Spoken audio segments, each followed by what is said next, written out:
All right, starting off quick already here. We're pulling weeds from the garden beds when we see Cal scurry past, moving with a purpose.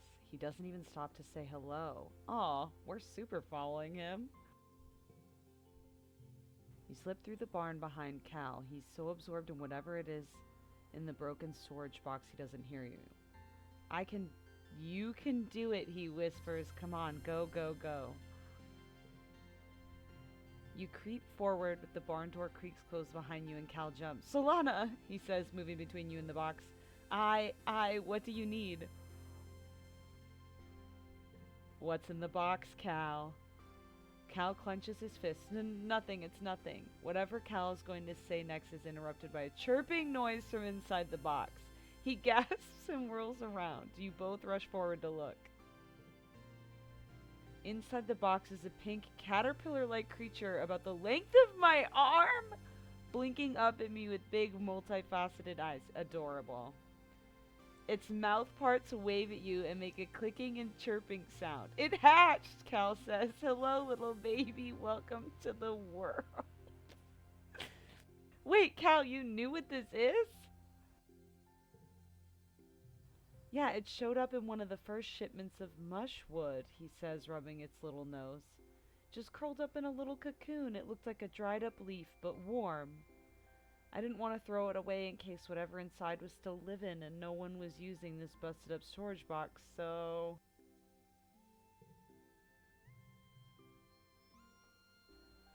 I looked it up in the Surveyor archives, but nobody's found anything like it before.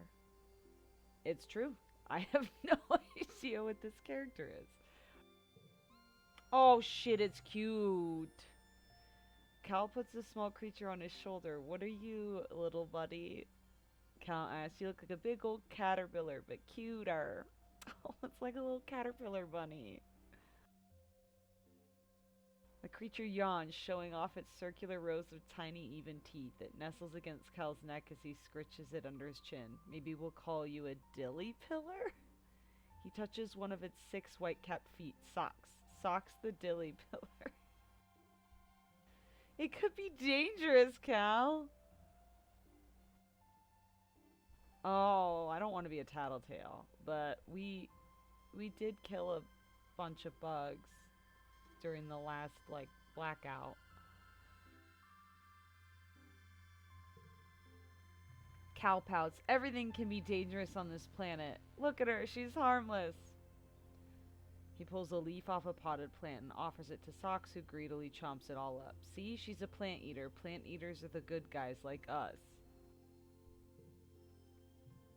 I have to hide her, Cal says, looking around. Think she'll be okay if I keep her in the broken storage box? He places Socks gently in the box and closes the lid. Go back to sleep, little buggy wuggy. He croons. Sleep tight.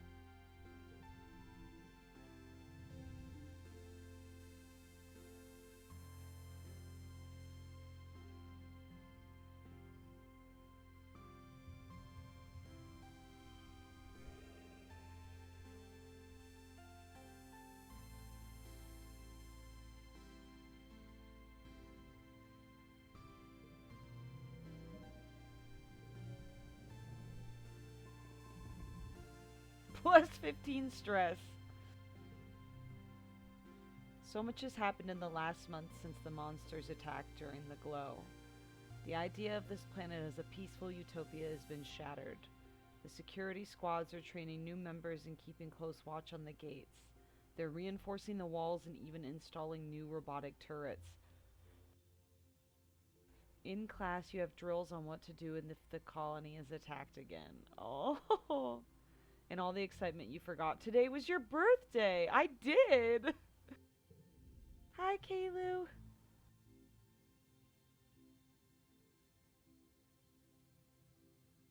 But my parents haven't forgotten my birthday. They wake me up early with enthusiastic shouts of surprise. Hello, hello.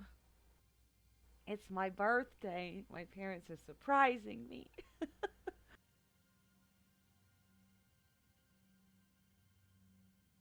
All right. Sparks snow drifts slowly past your Window. Thank you.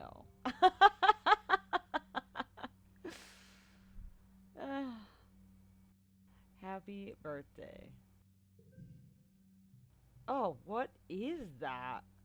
Your dad pulls a bowl of fruit from behind his back with a flourish like a magic trick. At least you think it's a fruit. What are those? Bobber fruit. Your dad grins. The foragers have been baking these just outside the walls.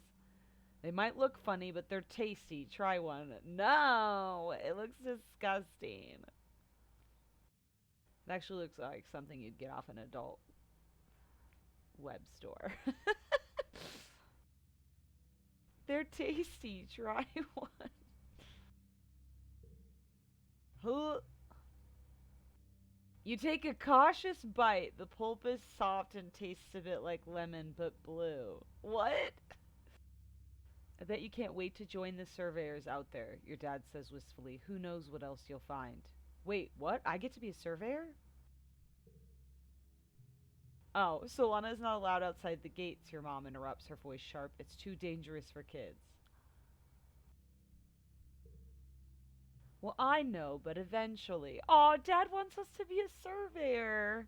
That's so cute. Oh, God. Mom is a little bit more than controlling, I think. Not now, she replies. Not since the attack and not with everything we know is out there now. I helped, I was a hero. Ooh,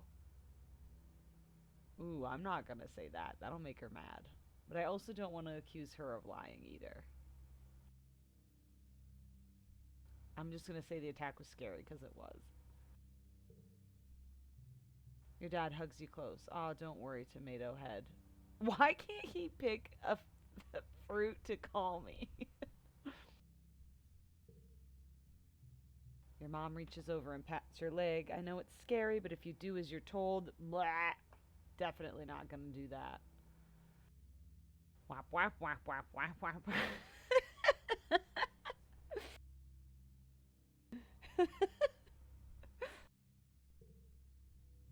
Even still, it's clear that everyone should know how to defend themselves. Yes, please. To be clear, this includes knowing when to run away. Dad adds, Security Chief Rhett is offering self-defense lessons at the garrison. Oh, cool, okay.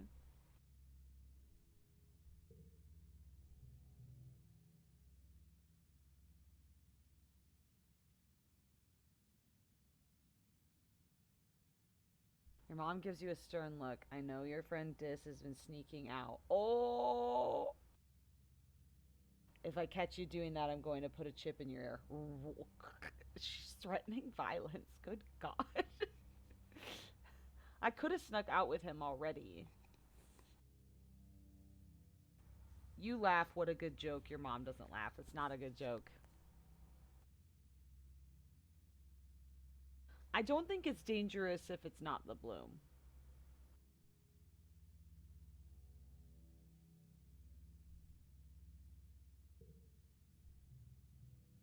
Not that you would ever do it, but if the other kids are out there, how bad could it be? This argument does not win you any favors with your mother.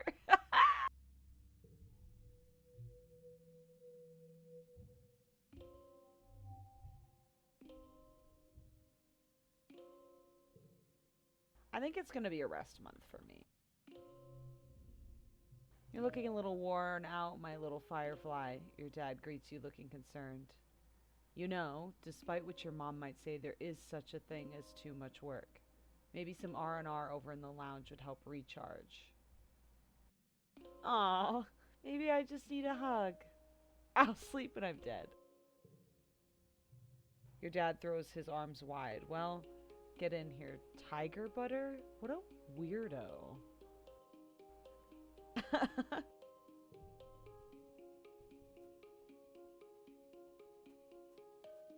I will go rest. But only because I'm afraid of what a maxed out stress bar will do. Her mom put a chip in her ear, so she made it fashion.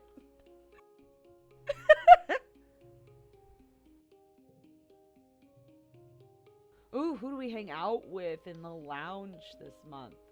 Cal, Anemone, or Tangent? Anemone blows, so not her. Also, we have a secret with Cal now. And Tangent's pretty cool, but also she's kind of a bitch. I think we're gonna hang out with Cal. Ugh, I don't know. I feel like my friendship with Cal is solid, though. I should probably nurture my friendship with Tangent more. Choices, choices.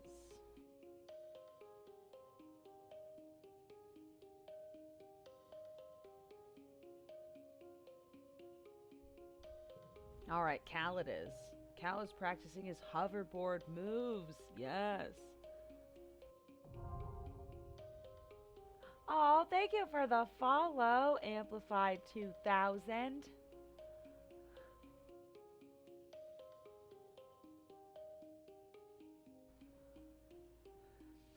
Alright, where were we? Cal. Oh, yeah, because the board never touches the ground, the adults really can't complain. And he has pillows to land in. He's so cute. He's been working hard, trying and failing, flip after flip, but he hasn't broken a sweat. He waves you over. Hey, Solana, he says cheerfully. Do you want to practice? Yeah. Oh.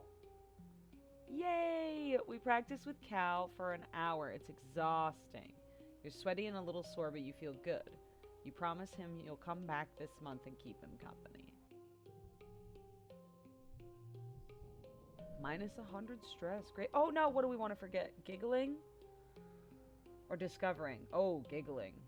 Oh. These choices are getting tough, you guys.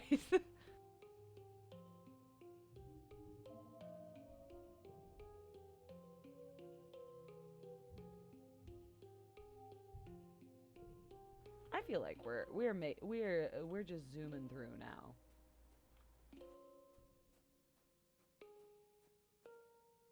I'm not sure what the I think I still have a buff to my strength right now. And all of my empathy and persuasion and creativity and bravery I've just gotten through story. But look at how low my my reasoning I don't even have engineering yet. I'm busy. Oh god, what a bitch.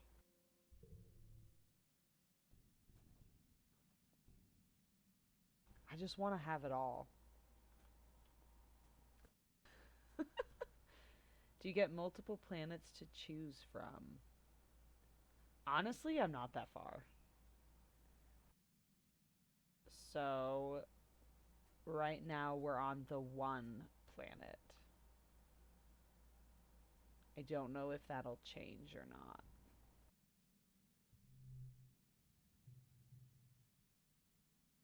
Hold this on your head now, my darling. You hear us? You're looking for Cal in the garden. I feel a low organization score in my soul.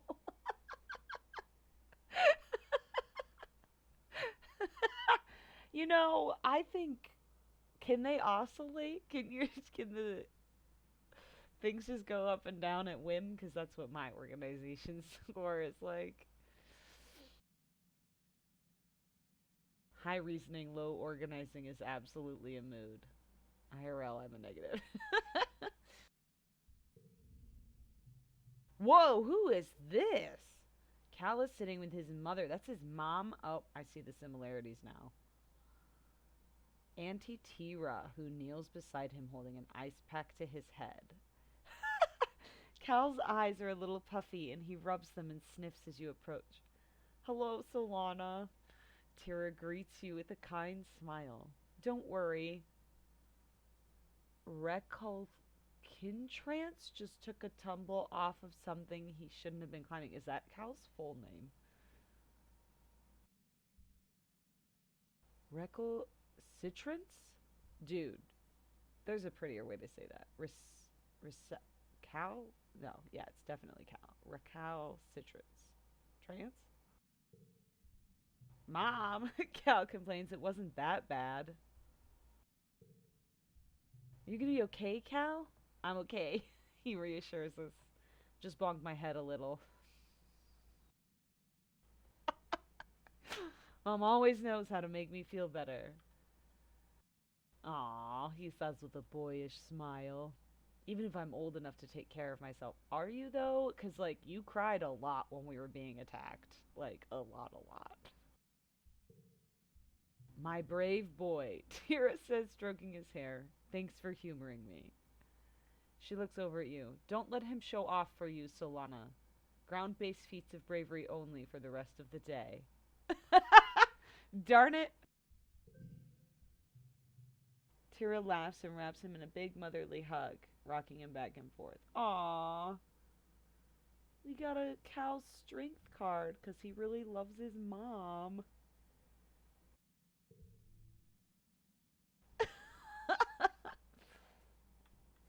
Wow.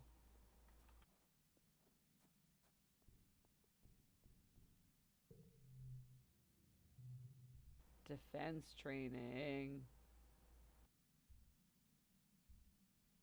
+1 to animals and 1 friendship with an enemy. Mama's boy achievement. Cha-ching. I guess we're just gonna be buff like our mom. Like, I wanted to be smart and kind like dad, but the defense training is too cool.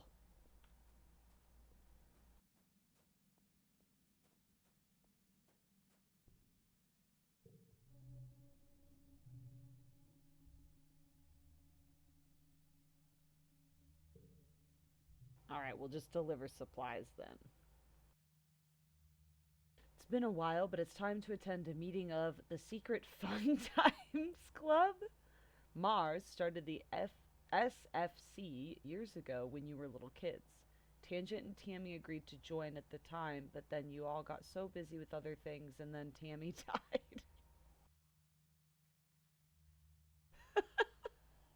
It's just gonna just put that right up in there for us again. Like, and then Tammy died. Just in case you all forgot. It was really horrible. We cried a lot. Um,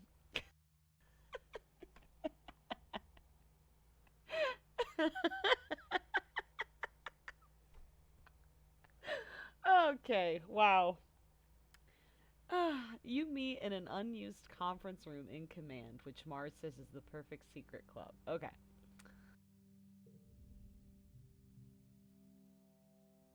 Club President Mars brings the meeting to order. 5 minutes later, by the way, remember how Tammy died?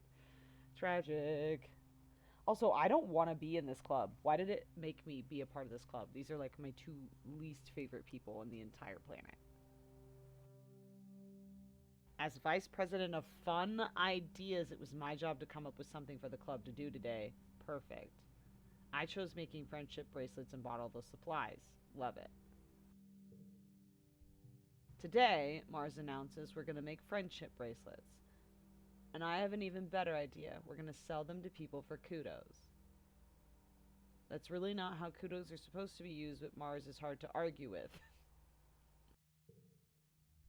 The three of you spend the afternoon braiding bracelets out of recycled bits of wire and bright plastic packing straps. Your hearts really aren't in it, though. All three of you know that Tammy would have been much better at this than you. Making friendship bracelets was one of her favorite things. She was always giving them to people who didn't expect anything in return.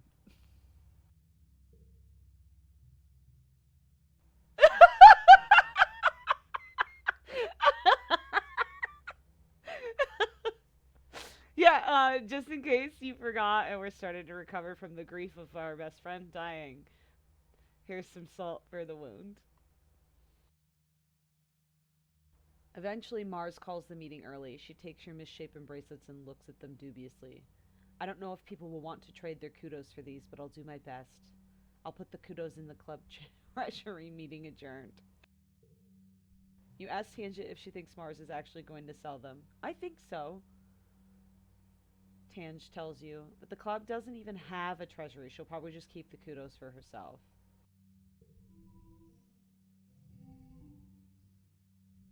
Oh boy.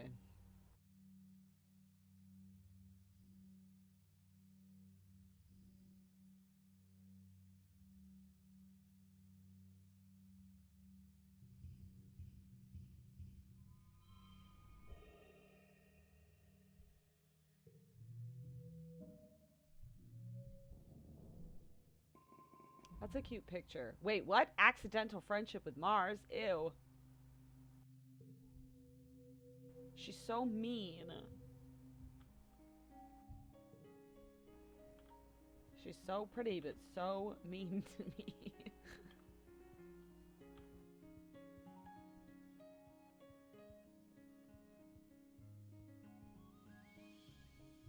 Ooh, crystal.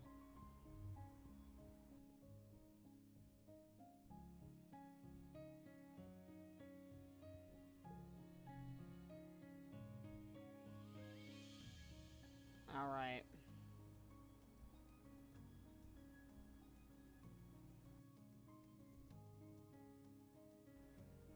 Two creativity and two persuasion, or two biology and one reasoning. I do want my reasoning to be higher.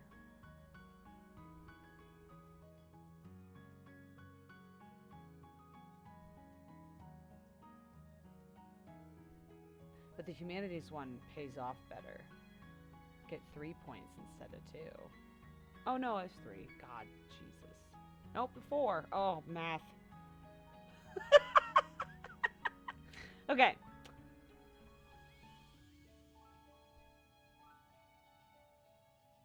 I don't know what we use creativity and persuasion for.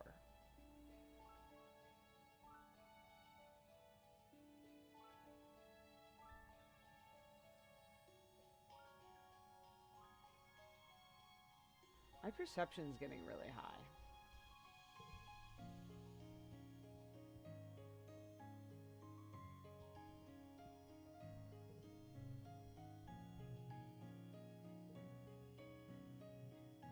Alright, we'll just deliver more supplies. You show up to Delivery Depot bright and early as most of the colony is still yawning and pawing around for their morning cup of bleep tea. Blep? Seek is here with a large stack of thin white rectangles. Is that paper? Neat! So nostalgic.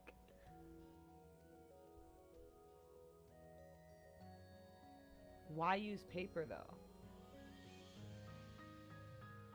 You thought paper was extinct or obsolete or whatever. The only time you've really used paper was at the creche during craft time.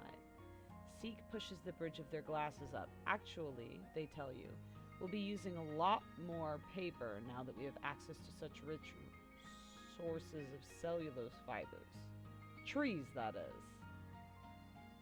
Governor Etiquette is quite sentimental for the feel of ink on paper. I myself have traded my hollow palm stylus for a pen. You're to deliver a stack of these reports to every council member in the colony. Seek asks you not to read them, but says it's just boring adult stuff you wouldn't understand. You clutch papers to your chest and nod.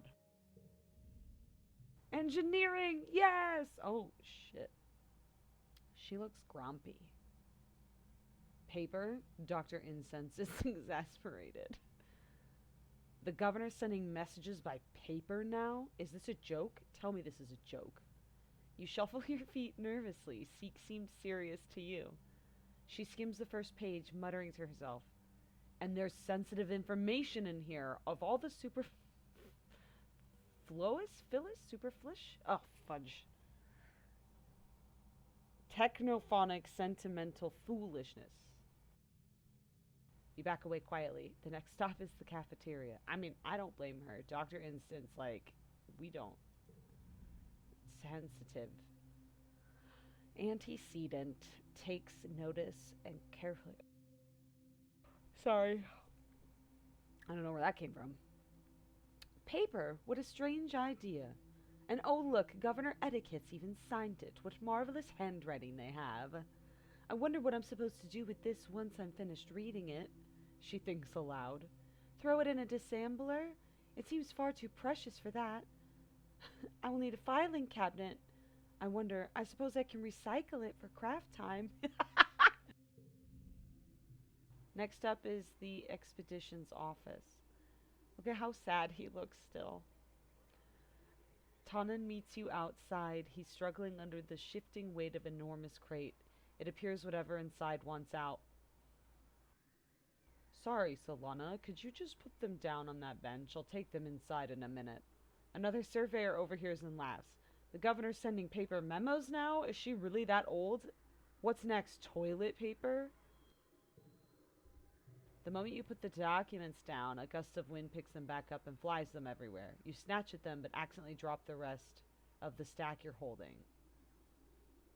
Scramble to pick them all up, or decide that this is pointless.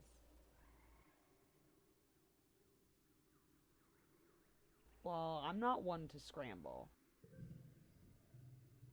Whoops. Sabotaging. -2 to brain challenges. Oh, shit. You fail to deliver the rest of the notices and subtly make it known how you feel about the pointlessness of delivering messages in person that could have been sent digitally in seconds. You do this by leaving the stack scattered in puddles of mud. You run off to play instead. -5 kudos. Shit. +5 rebellion. -5 stress.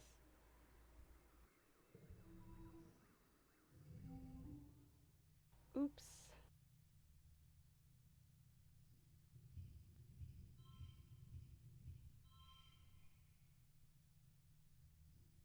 Oh shit.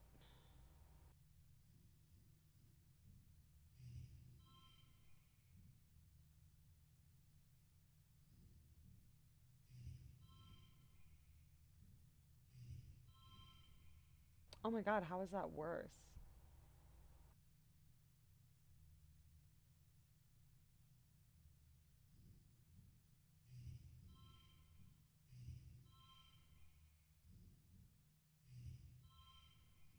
Oh my god, I'm literally one short. I'm so mad. Alright, we'll give up. It's the second one we failed. We got a friendship with Mars again? I'm not doing that anymore. I'm done delivering. Hate it.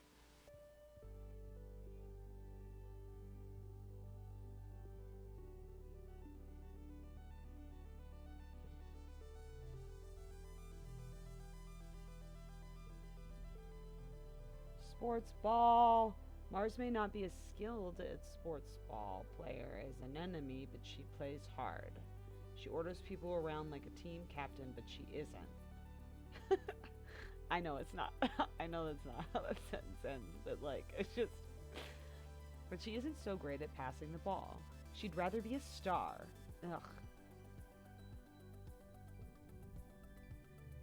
Do you see that? An enemy complains at you during a break. Mars couldn't pass the ball to either of us for 10 whole minutes.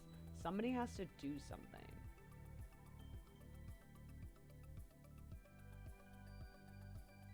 Let's just not pass her the ball. Petty.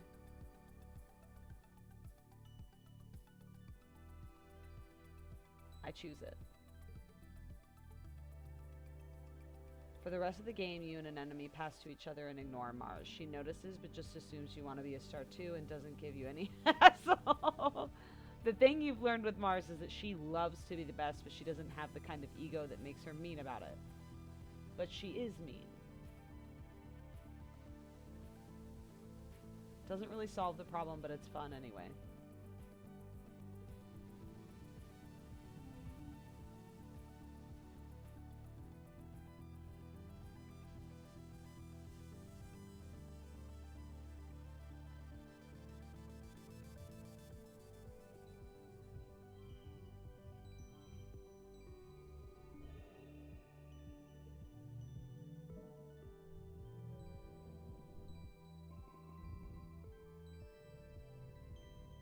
You're finishing breakfast in the common area when Marzipan struts in. Look at you, eating cereal, she says, turning her nose up at you. I'll bet you don't even know what today is. You're right, I don't know. Today, she announces to the room, is St. Valentine's Day. Dis and Cal wander over to hear more. Back on Earth, Mars explains, it was a day when everybody had to give their best friend a gift, especially sweets. Then you put the sweets under your pillow and it makes you dream about who you're going to marry. And there are decorations and hearts and arrows and pigs. Cal laughs. Pigs? We don't even have pigs. Before Mars can answer, Dis snorts. This is dumb. Marzipan just made it up to get free candy. He rolls his eyes and walks away. As he leaves, Mars shouts at his back, well, nobody was going to pick you anyway. You stink. I know who my best friend will be. I don't, though. Who's my new best friend now that Tammy's dead?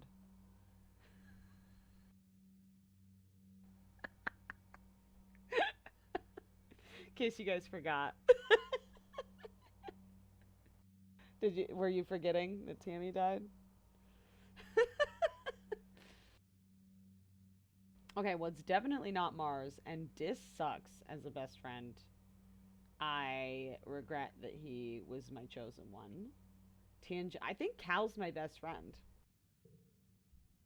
Mars bats her eyes jokingly. Oh, really? Who could it be? She asks playfully.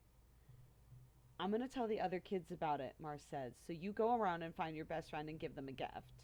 She points a finger at you. Make sure you do it by the end of the day or it doesn't count. And if too many people want to be my best friend, she adds, I'll hold tryouts for the position. It's only fair. Is this a new version of the game?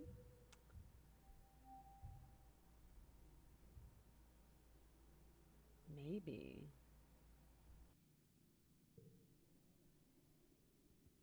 Oh, God.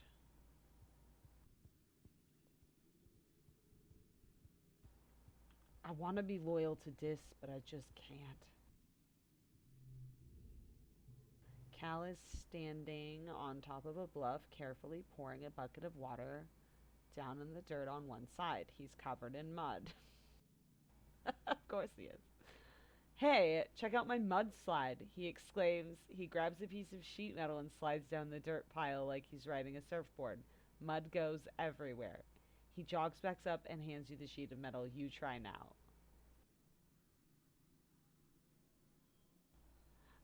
I don't... Okay. You make it down without bailing, but get mud splattered all over your legs. It is fun, though. Oh my gosh, a raid! Hello, Turbo!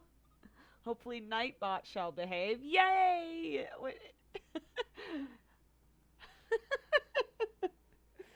Nightbot didn't ban you again. Welcome, welcome. Hello. Hello. We are playing, I was a teenage exocolonist. I don't think we're a teenager yet.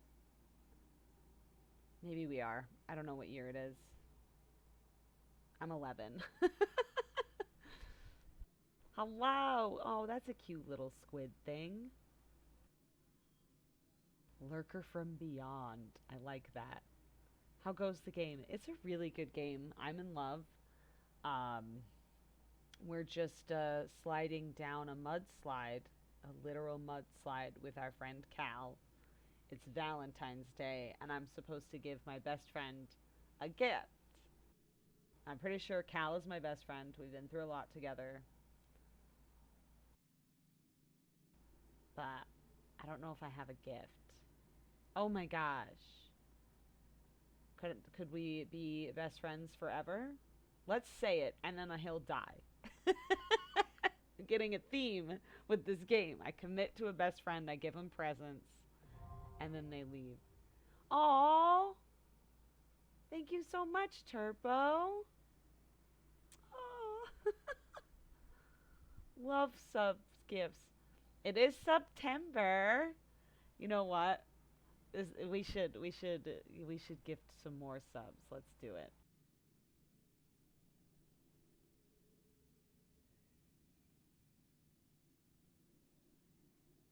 Let's see who's in the chat.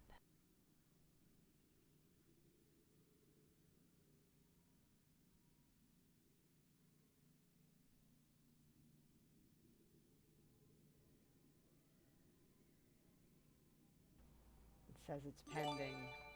There it is.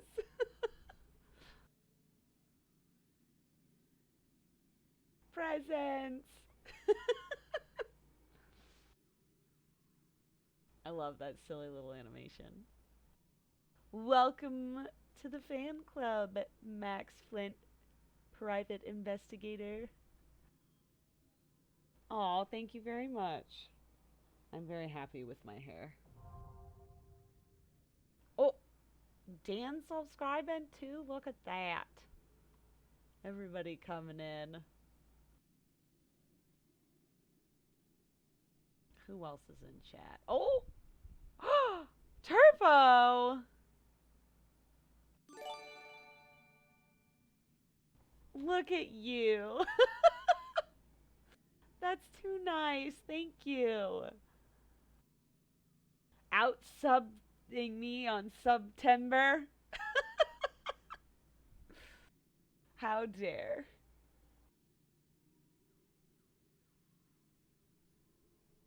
Fight me. I will.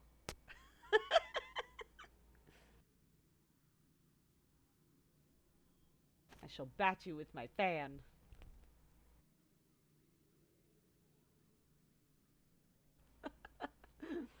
Ah, I have been fought. Yes, you have. Well, congrats everyone. And I wasn't watching the commercials anyway, so I'm really sorry if I was like reading a really juicy part and you all were getting commercials. I always forget. I never have that widget up.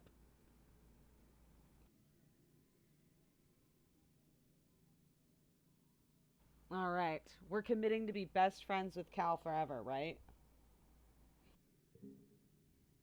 Yeah, he replies, scuffing his toe in the dirt. I guess so. I lost my old best friend, so yeah. Yeah, I was there. It was sad. I remember when she died. It hurt my feelings too.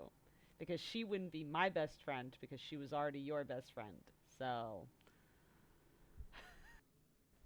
another reminder, everyone, that Tammy is dead. In case you have forgotten. Ugh, they're never going to let us forget. You spend another hour on the mudslide until you're both thoroughly covered head to toe. You couldn't be happier. Is there like a relation? Ooh, yes, there is a relationship thing. Okay, like I only have 2 hearts with Cal. Our best friendship will be built upon the memory of Tammy resting in peace. Well, you could be happier. I think I could. My friendship with Dis is still really high, even though I absolutely totally betrayed him. Also, I'm really upset that Tammy's still in my friendship list. We better go through that wormhole again and see her in the future.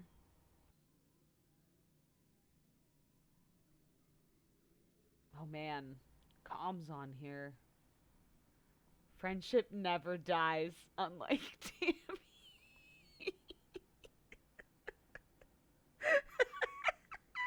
That's horrible. You should be ashamed of yourself for that one.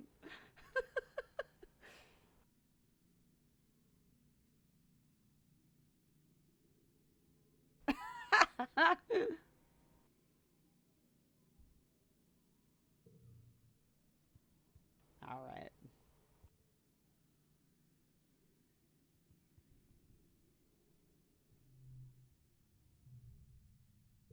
We'll study life scientists this month. Oh, hey, look. It's Professor Hal. Definitely not one of our mutual friends. I should screenshot this and text him. Why are you in my game? For today's lesson, Professor Howell tells us, we'll start with a fun group project. We'll be studying the mush tree, a prominent natural resource native to Fortuna. In the ideal conditions, it can grow with the speed of over a meter a day. Whoa, no wonder everybody's switching to paper. He stands on his tiptoes and gestures to illustrate. Your team will experiment to find those ideal conditions. Oh. You're teamed up with Tange and Cal, perfect, and are given a mush tree spore and a bucket to grow it in. The rest is up to you, perfect. Tange looks up the surveyor's notes in the holonet. Mush trees, she reads, are most abundant in the South Colony in the stormy, moist regions of the subquacious swamp. What if you use water instead of soil? Cal suggests, like they do with hydroponics. Tange nods. If they like wet weather, that might work. Solana, do you have any suggestions? A swamp.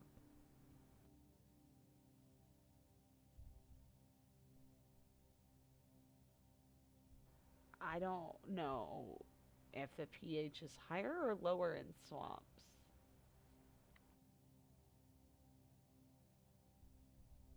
Um, if I sing to it, Cal will like that because he will think it's a joke, but also he probably sings to plants. Tange will hate it. Um, I do know that swamps do create minor electrical currents.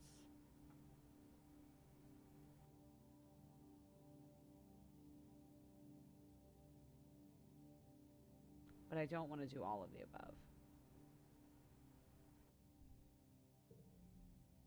You fill the bucket with water and add spark snow crystals. These are sometimes left over at the end of the quiet season. They're mildly acidic, which means you should lower the pH of the water. Great. Every day you rush to the classroom to check on your progress. At first there's nothing, but by midweek your little mush tree shoots sprouts up and starts its journey. Yes! At the end, yours is in the middle of the pack. Seeing as mush trees don't usually grow where there's spark snow, you're able to conclude that they probably don't like acid. Damn.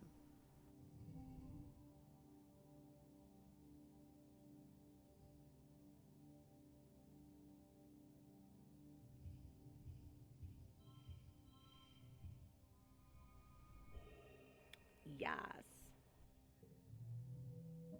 We won one. Yay! We got one friendship with Tangent.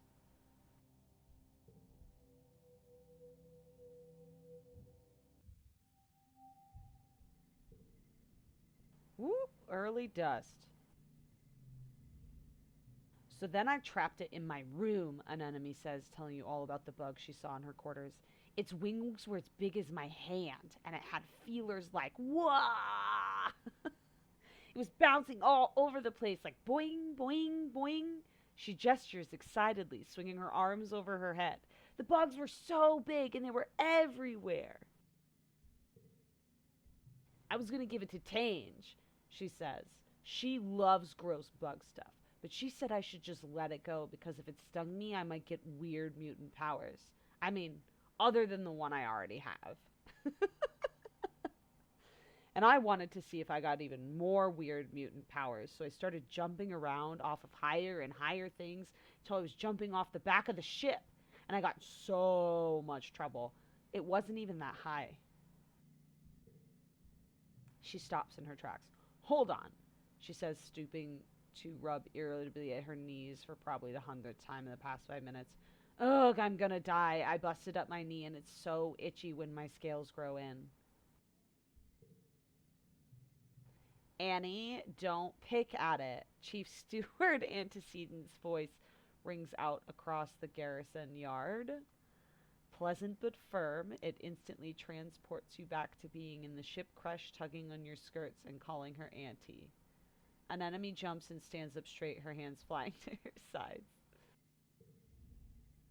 But, Mom, an enemy whines, digging her fingers into her knees as Antecedent approaches you both. It's so scratch-tastically itchy.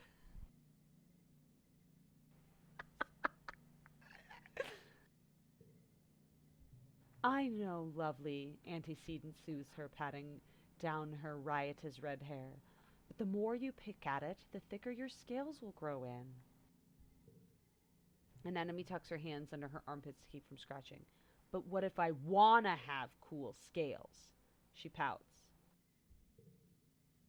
Antecedent smiles indulgently.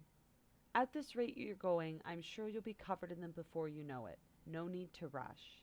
An enemy's skin is dotted with patches of protective blue-green scales that grow in wherever she gets a cut or a scrape. She rubs the patch on her jaw indignantly, the one she got when she ran headfirst into the food synthesizer back on the ship. Auntie Seaton opens her satchel and pulls out a bundle of clothes. The queue for the nano printer is over a week long, so I patched your pants with scraps from your brother's clothing. Please try not to put on any more holes in them or yourself, okay? She hands the clothes to an enemy and kisses her on her forehead. An enemy sticks out her tongue and gags. Yuck. An enemy evaluates the clothes as her mom walks away. Galactic. She breathes as she runs her fingers over the odd-colored patches. Then, right in the middle of the yard, she unabashedly squirms out of her pants and pulls on the new ones. Wah! I look like a fighter jet from the Hollows, she exclaims, showing off her new pants. Just like when they'd pencil your kill count on your plane.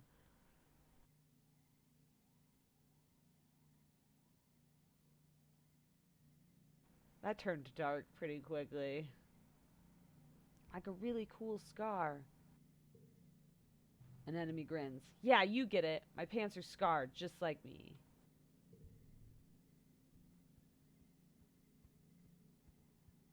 Weird. Mars is in a huff. Ah, because you didn't pick her for Valentine's Day? It seems like nobody picked her. She crosses her arms and scowls at you. Pfft. You just felt sorry for Cal, didn't you? Look, we all miss Tammy, okay? Whatever. Mars mumbles, tossing her hair. I'm just too mature for kids my age. The older kids get me, even if you don't.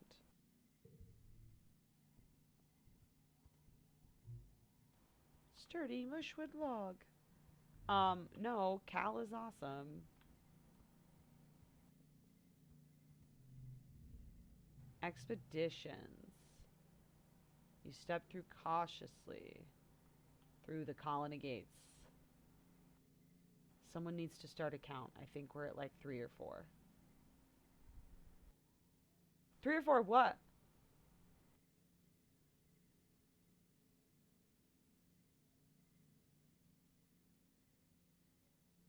Reminders.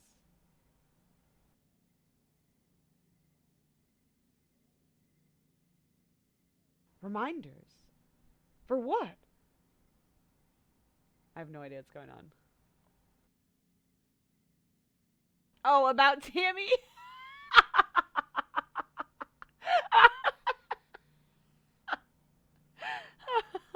I did forget. I forgot, like, literally while I was reading it. Like, it's becoming so normal to me that talking about Tammy's death is just such a thing.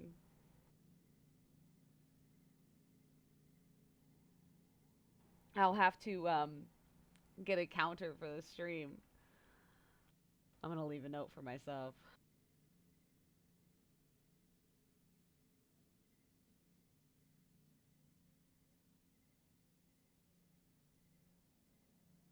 Ah. Oh my gosh, my Evernote's taking like forever to load. Okay. Expeditions. You step cautiously through the colony gates. Hey there, Solana. Uncle Tonin tries to muster his old smile. I'm afraid you better stick to sports ball for now, okay? It's a tough world outside of these walls. Ooh, he has a map now. An info window pops up on your holopan when you get closer. What do you want to know about? There's the swamp. The south foggy... Okay, try again. To the south is a vast boggy wilderness, home to dangerous animals and hazardous weather conditions. Exploration in this area is only to be done with extreme caution. Okay. The Western Resting Ridge. Wow. This tongue-twisting region is the broken spine of the planet, home to both dizzying heights and abyssal lows. It's always hot and arid here, no matter the season. Traversing these steep chasms is dangerous and only to be done by those with sufficient glider training. However, there are some interesting ruins to explore. What?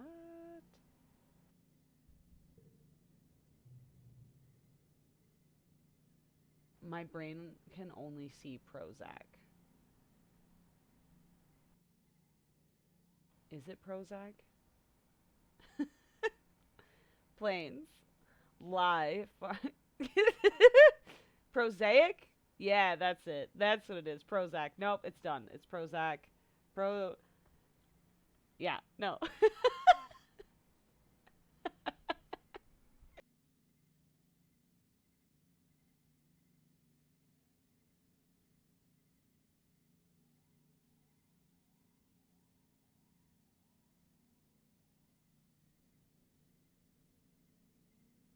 Okay.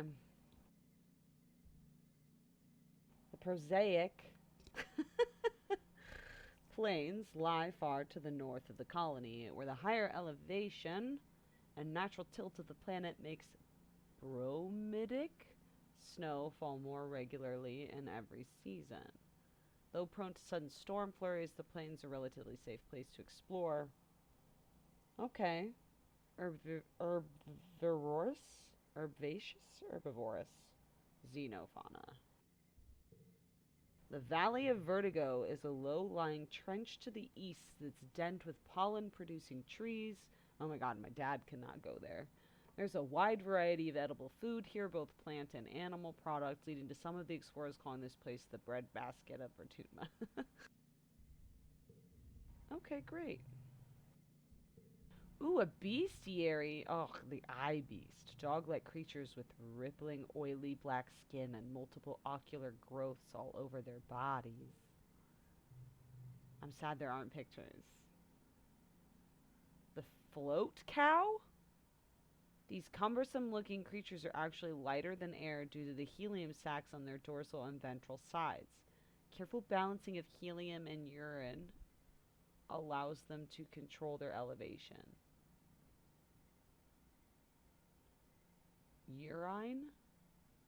Urine. They produce urine. God. Prozac. I need one. They produce. I don't. I don't even remember what that's for. I regret that. Is that a?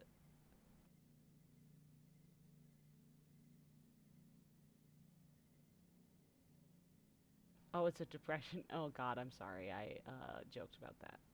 That's my bad. Regret. Okay.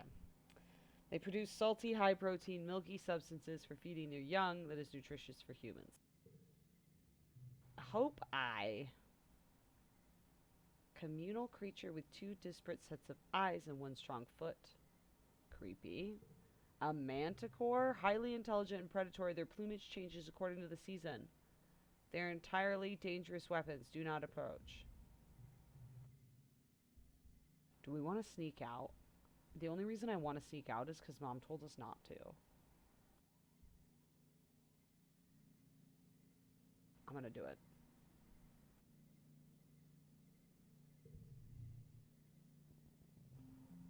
Oh shit, are we going to die?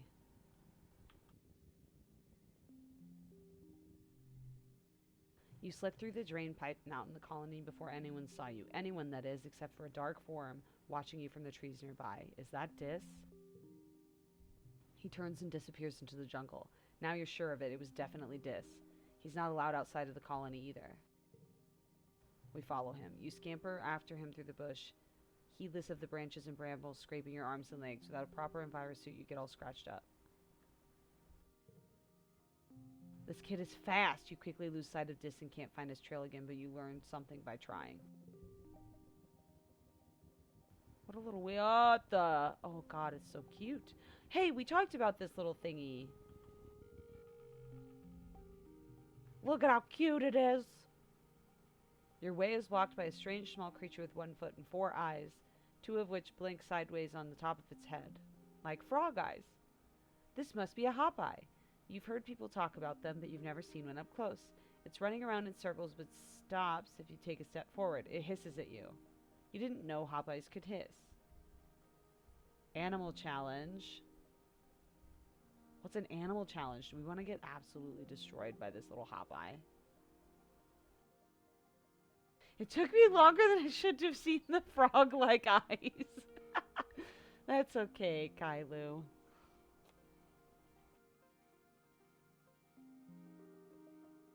Yeah, it's definitely creepy cute. Animal challenge is a good thing, right? We're gonna do it.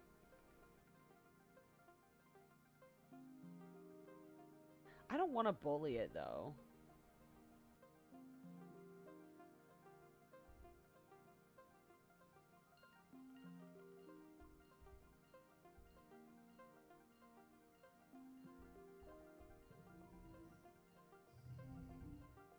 You gotta find out what its deal is. Oops, too late.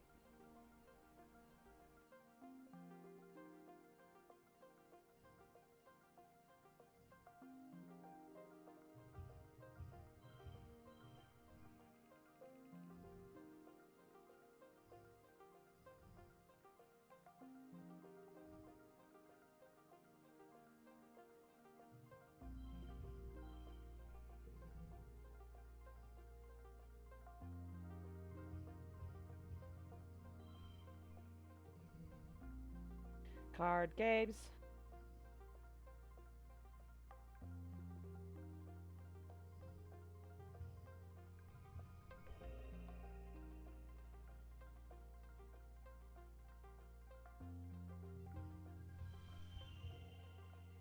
Super goal. Dang. Well. Oh. You stop trying to get past it and just listen. Oh, you can hear its little squeaking noises from nearby. It's probably warning you away from its nest. You carefully avoid the nest while speaking in soothing tones. The agitated little guardian titters warnings at you, but eventually lets you by. It tittered at us. Okay, we better go back then.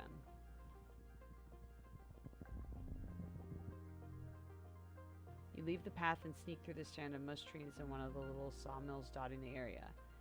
It's small but busy operation. 3 people feeding mush tree logs to some kind of machine, while a 4th directs a 4-legged robot with a plasma saw. You stay out of sight and watch how they do it. When one tree crashes down, it almost seems like the others are wincing. It's probably just your imagination, though. They aren't planting new ones or leaving any behind. You know, the mush trees regrow every year, but they can still regrow when you cut them down? Even the smaller trees and bushes are getting ground up for mulch, with a scary big grinder that sounds like a roaring beast. The entire process makes you uneasy. Ooh.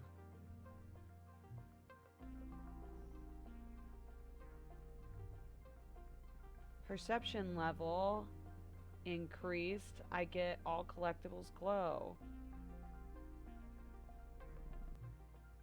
Amazing.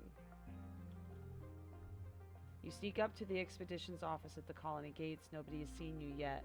The lively hustle through the gates is kind of makes you miss your friends inside. You want to go home or sneak back through the drain pipe. We'll go home. Are you sure this will end the month? Oh.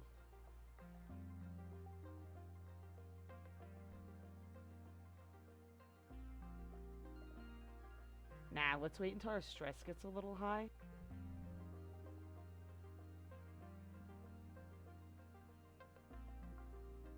Or I wonder if I get in trouble, though. I want to know why it keeps telling me time passes.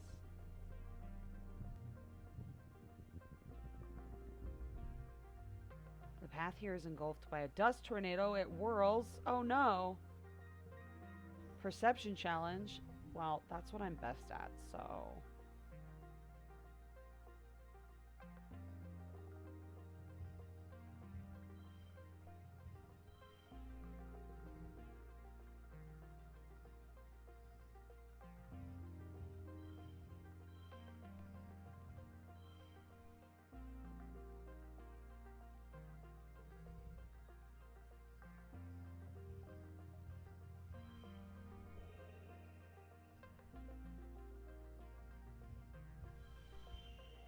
Boom. Victorious. You shut your eyes hard against the swirling dust and somehow manage to walk in a straight line through it. Once you pass through and turn around, the dust storm settles. You wonder if walking through it somehow caused it to die down. Time passes. Okay, yeah, we'll go home. Yep.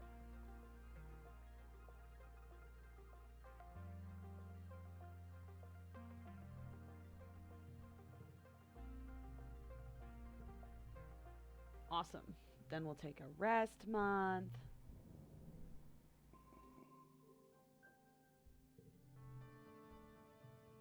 It's time once more for Ventuminalia.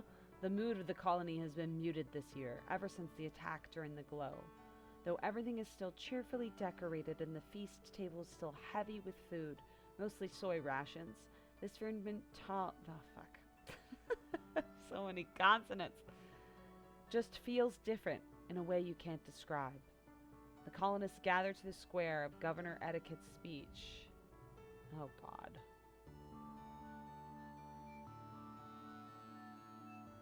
What a year Vituna has given us, the governor begins in her weedy voice.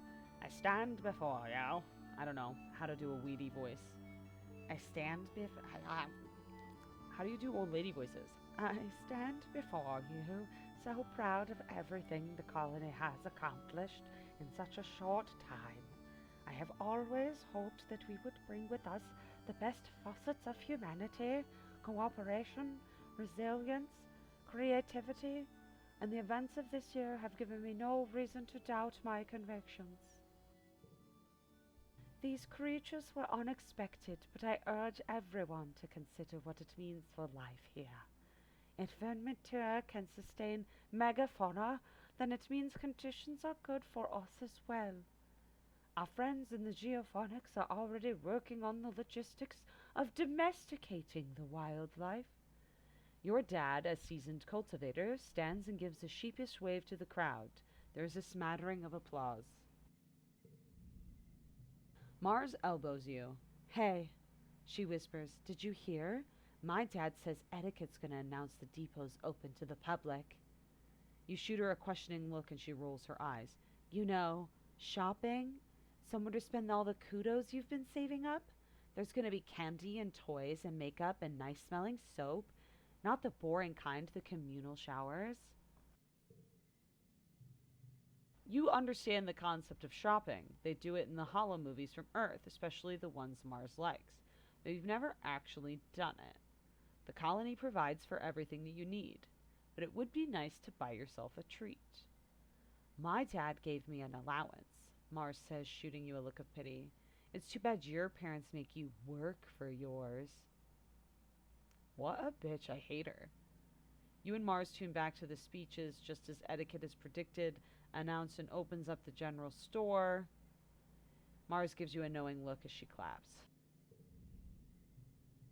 Etiquette gestures to the council members to stand.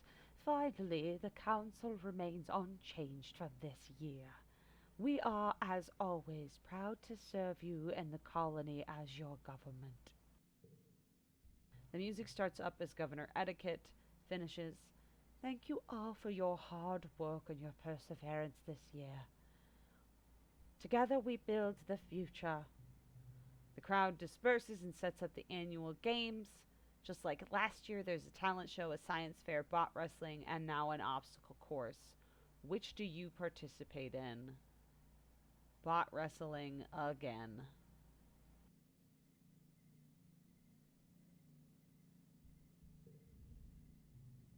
With my main amigos! Love it. Anemone and Cal join you for the bot wrestling biathlon. So called because Com has added a hologram obstacle course this year. Competitors will each turn to wrestle the hydraulic bot, trying to keep it closed for as long as possible. This time, though, all competitors will first have to sprint across the festival grounds. Joke's on you, I've been getting real tough.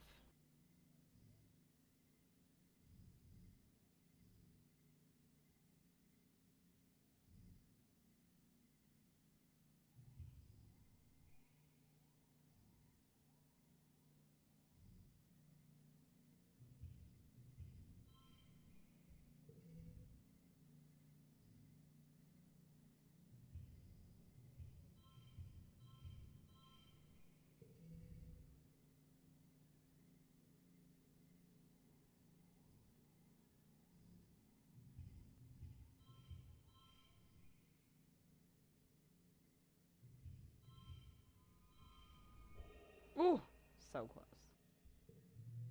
We did it. Yay.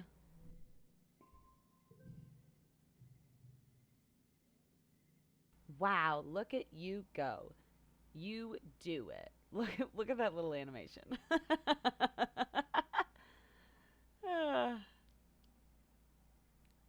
Anemone and Calm are so excited. You didn't expect the hologram obstacles to move. The last one dances around you and gets in your way, and you get close.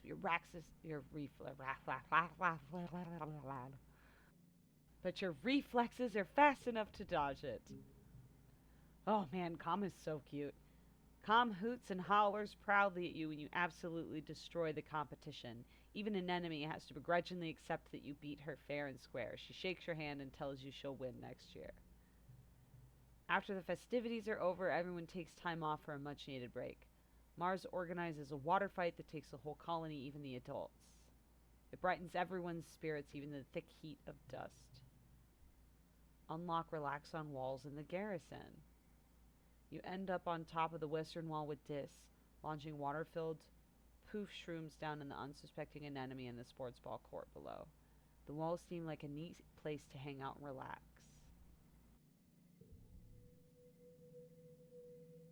I'm not sure I'm a solitude type of person.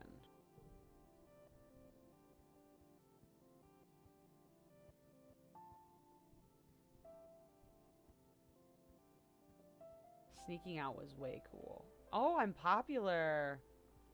Kudos doubled for 3 months. Amazing.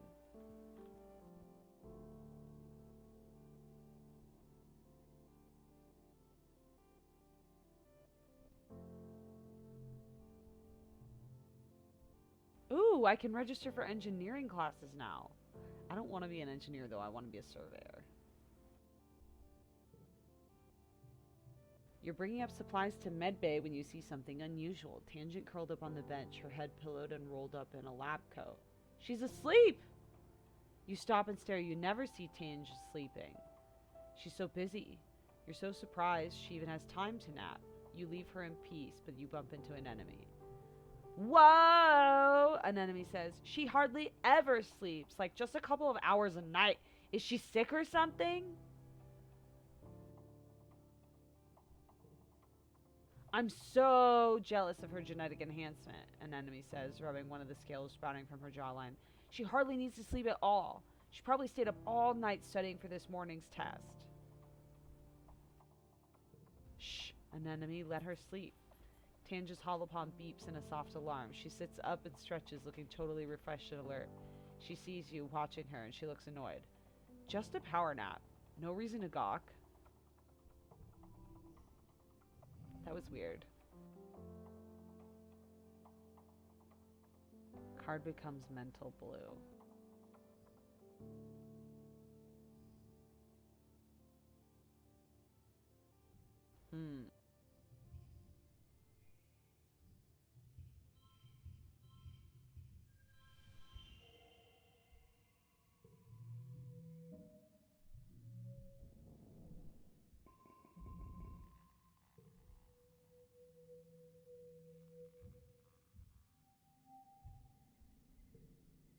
I really want to increase my bravery and my biology so I get those, like, little extra perks.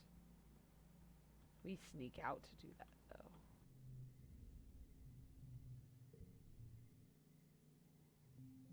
Sneaking out, and Mom is gonna be so mad. She's gonna be so mad, she's gonna put a notch in my ear. Oh, shit. Oh my god, look at this cute little sheep cow thingy. A large, woolly blue creature is floating here a meter off the ground. It seems to be upside down, which is causing it distress. Its segmented legs kick uselessly in the air as it tries to right itself. This must be a float cow. The colony is working on domesticating them, though you've never seen one up close. Her slitted eyes look at you imploringly. She makes a helpless, lowing noise and tries to flip over, but she can't. Aww. My animals isn't high enough.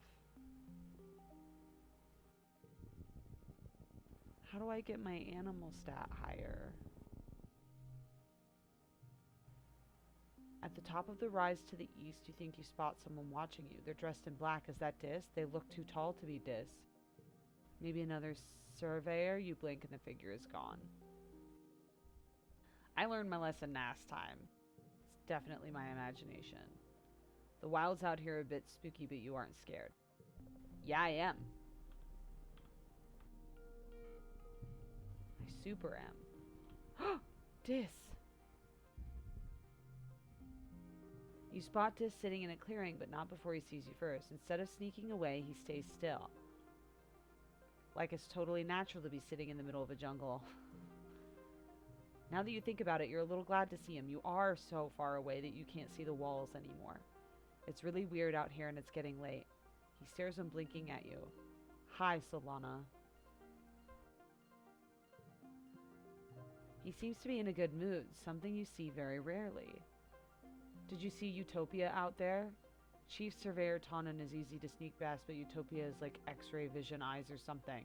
She'll catch you for sure if you get too close. She's caught me once and I got in big trouble. How about I show you something cool and sneaking out will be our secret, okay? He jumps up and walks a little ways into the trees. You follow. Just a few minutes away, the ground drops off and a large stone outcropping juts over the cliff. He walks right to the edge without slowing. It's a long way down. Oh, boy!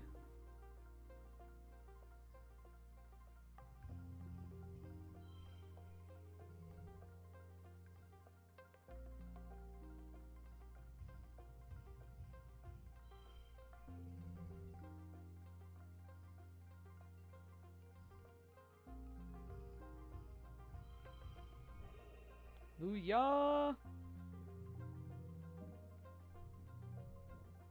+1 bravery. So close.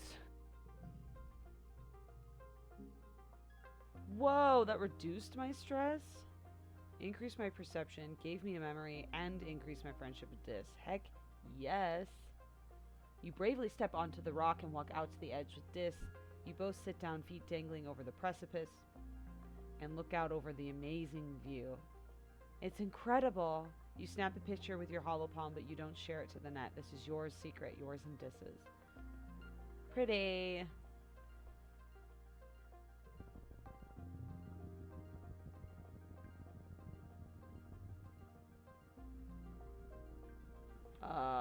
No. More animals?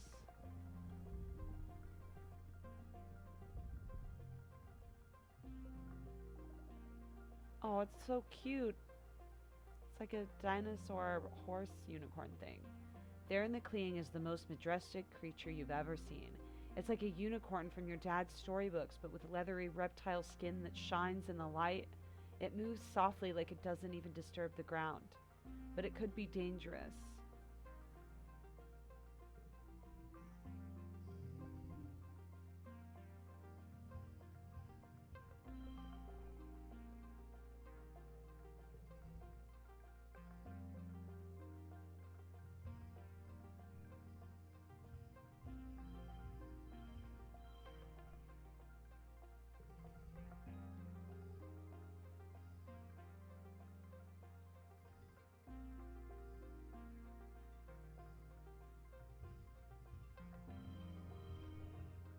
Done did it.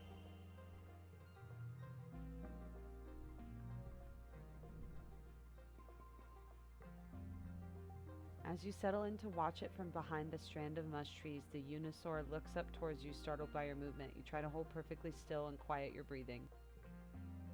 After a tense moment, it goes back to its business. First, it sniffs out a good tree and rubs the scent glands on its neck against it thoroughly. Then it pees like a crystal waterfall on a rock. Everything it does seems magical. You quietly take a picture with your hollow palm, but you know you can't share it or you get caught for sneaking out. Next, it sharpens its horn against a rock, which is scored with marks from having done this before. This must be its favorite sharpening rock. You notice the bulge in its stomach. It must have had a huge meal recently. Eventually, it curls up for a nap. You quietly sneak away. This was wonderful. What a magical place.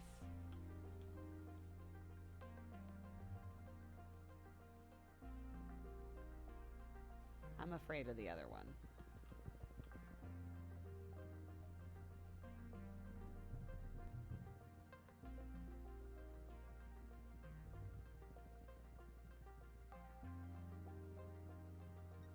Can I not interact with this one?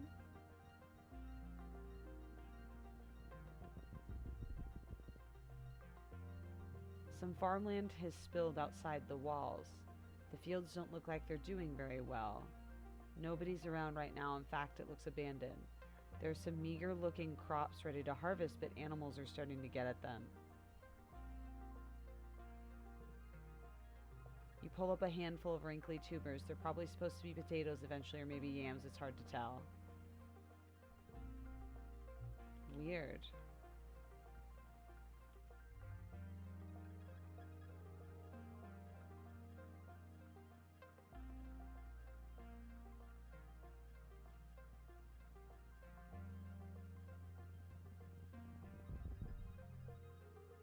You pause in your tracks, hearing a terrifying sound. You strain to listen. Is it manticores roaring in the distance, or something even more dangerous?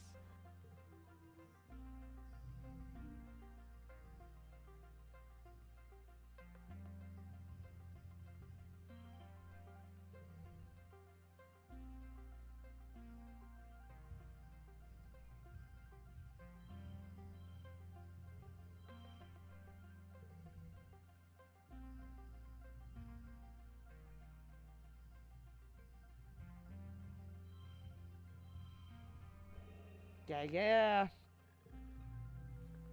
It's really starting to get these card games. You won't back down, though it takes all the energy to keep walking towards the roar as you hear it again and again, getting louder. It's not a manticore. It's a little fluff of a creature all puffed up with the effort of its roaring, its voice amplified by a hollow log. It sounds just like a manticore, though. What a weird survival feature. Maybe it intimidates the predators.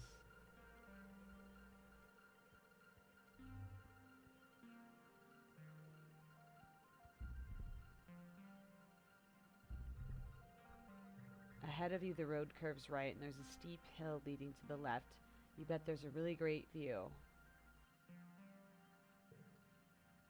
You leave your pack and some bushes at the base so you'll be lighter on your feet and start to trek. It's tiring and steeper than you looked.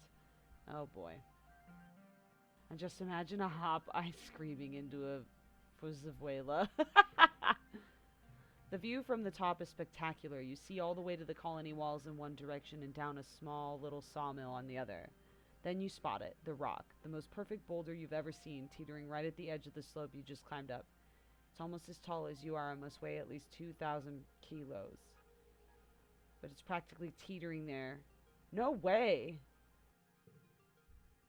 Not today, rock, not today. I'm not gonna push the rock. Oh, stressed out, gotta go home.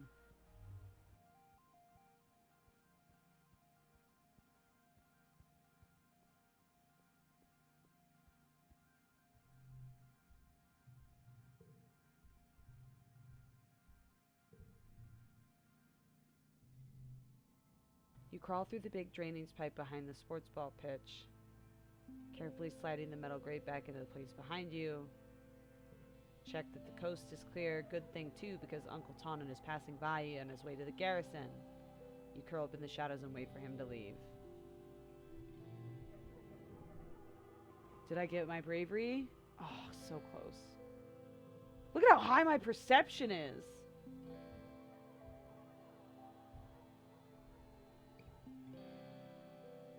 Man. You slip through the colony gates, feeling the breeze from your mushroom forest ruffle your hair. You look around for Disp as he's nowhere to be seen. Maybe you went to class today, but probably not. As you're about to return to the colony, you hear the sounds of crying from one of the expedition vehicles. You pull back the tarp that keeps her being blanketed with fungal spores, and you find Disc curled up in the cabin. Go away. I'm fine. Just leave me alone.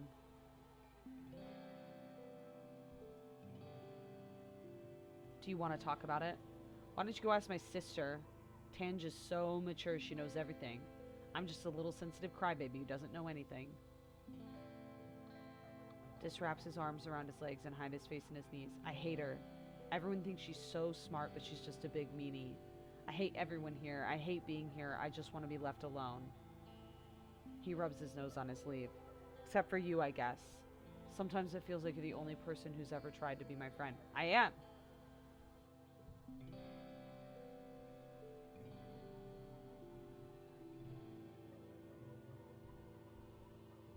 Wait, didn't he teach me there's a cool hangout spot somewhere else?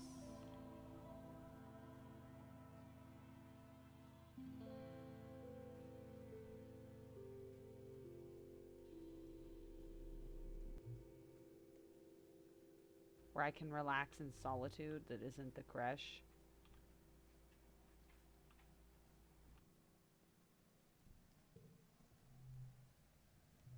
There it is. After the first attack on the colony, they added lookout towers to the walls. Now you have a place to hang out if you don't feel like working, and because it's all the way up here, no adults are going to come and ask you to run errands for them. On rainy days, you take shelter under the pavilions and listen to the pitter patter of warm raindrops on the grass roof. Aww. Ooh. To slack off, to keep watch, or to study. Just super lean into my perception being super high. But also, I do need to study. You pack your holoculars. It's a great vantage point to examine the wild jungle. Yay! Oh, hey, Solana. Dis pops his head up in a nearby ladder and looks surprised to see someone here. Do you mind if I sit here too?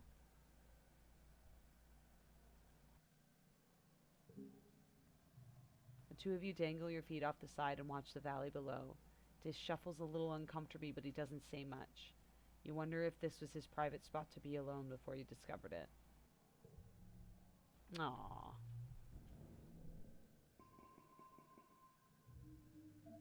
Gonna forget crawling. It's the early wet, y'all. Oh, I do have eagle owl eyes. No, I totally forgot about that. So that's what helps me. I'm gaining additional perception then. Oh man, you can hide that menu. Very sleek. But no, I definitely forgot. I chose owl eyes as my mutation. Whoopsels. How do I increase my animal handling? I'm so mad.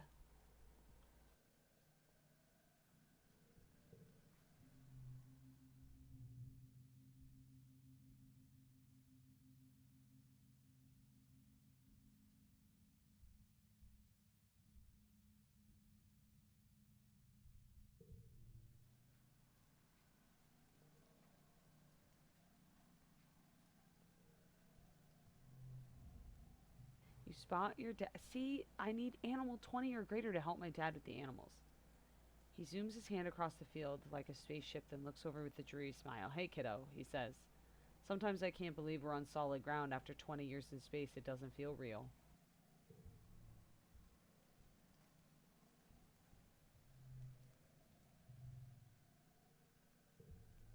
Just shoveling dirt? Why don't they let me help with the animals? I want to get better at helping with the animals.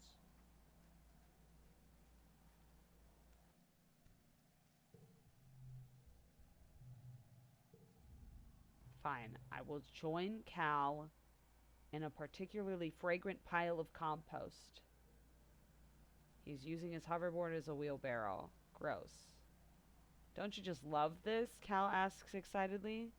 Your hoverboard? Yeah, it's cool. No, no, he laughs. I know. That was kind of mean.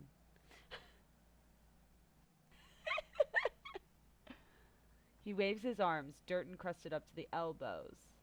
We get to help plant stuff and watch it grow. Even if we're just moving dirt around, we're helping. I'm gonna ask why he likes it so much. He considers. I like digging holes in the dirt because it's full of surprises. I found a worm. Let me see if I can find her again. He sticks his hand to the compost and rummages around, his tongue sticking out of his mouth. Ah, she got away. She was real shiny like a rainbow. Wait! I just thought of a thing I like better. He shows you a splayed hand. Getting dirt under my fingernails. I don't know why, but it's the best. Ew.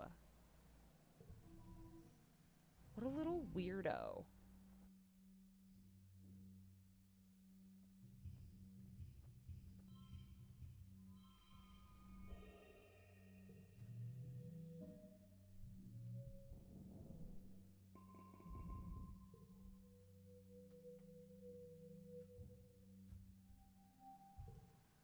Now we're in the late wet.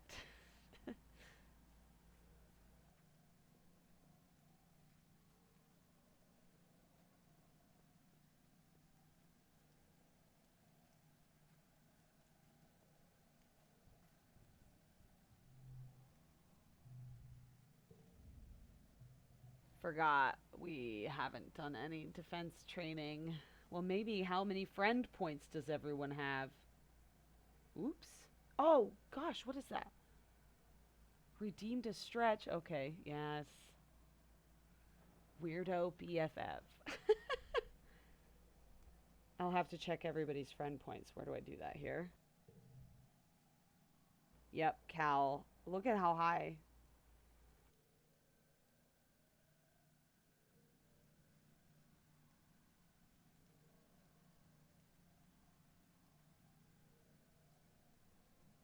Oh gosh, I got a cramp. Okay, the stretching is absolutely needed. This game is so weird.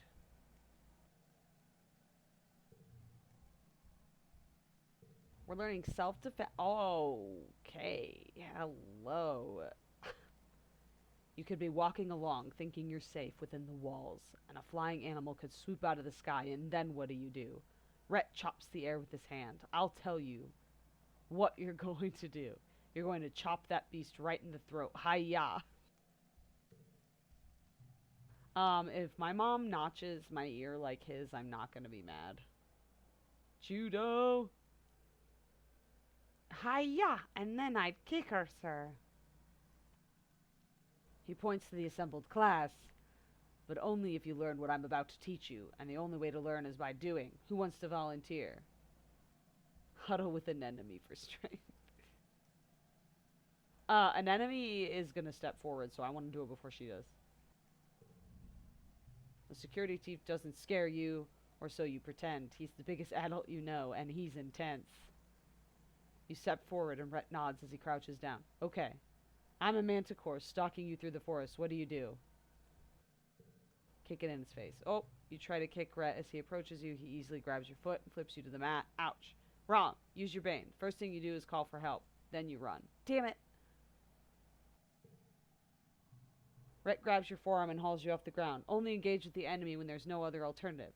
No one walks away from a fight without getting hurt, so the first rule of self-defense is not to put yourself in situations where you need to fight. Yeah, okay. But I'm brave and also dumb and do what I want. But an enemy thinks you're cool. She gives you a thumbs up.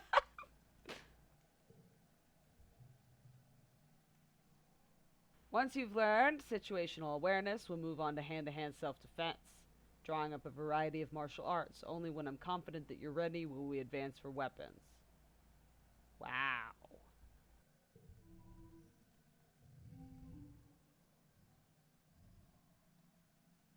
That card becomes a 2, huh?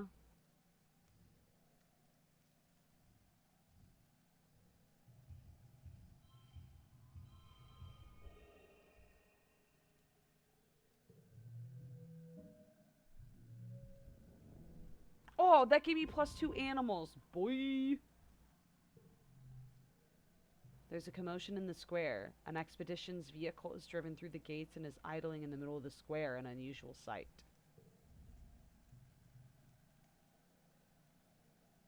Utopia sets out of the vehicle and trudges over to Etiquette. After a brief conversation, you see Etiquette gesture for people to unload the vehicle and clear the area. You stay out of the way to see what they're unloading. That person is very good looking. I can't believe I haven't. No! No! It's a body. Chief Surveyor Tonin. Somebody covers him in this sheet, but before the image of his torn open body is seared into your memory. However he died, it was violent and bloody. You feel your stomach cramp with nausea. He was just there outside. I could have met him, but on the walls, and I just didn't. What happened? Dis asked, coming over to crouch in the corner with you. You share that Uncle Tonnen is dead, and he stares at the sheet-covered body intensely as if he could see through it. Did they say how? I'm sure they'll tell us later. Dis frowns. No, they won't. They'll just tell us something that happened the same way a bunch of animals happened to the colony. They don't want us to know about the monsters and the other worse stuff. They want us to think everything is fine when it's not. This planet isn't as nice as they say it is. They hate that they can't control it. This little kid has got to relax. You and Dis watch the adults carry Uncle Tonnen's body away. From the way he's practically vibrating, you can tell Dis wants to ask more questions. After a few awkward moments, he walks away. At least Tammy isn't around to see this. At least they're together now wherever people go when they die.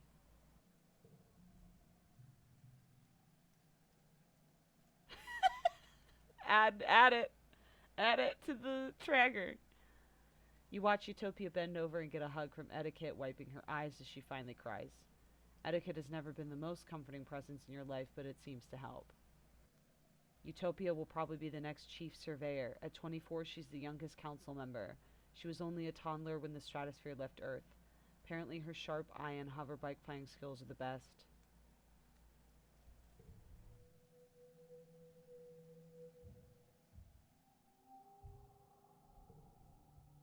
Oh shit.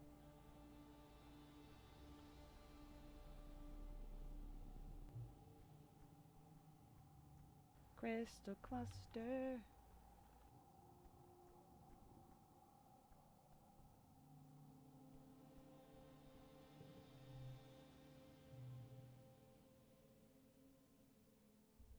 Do I want to be ballsy and relax on the walls?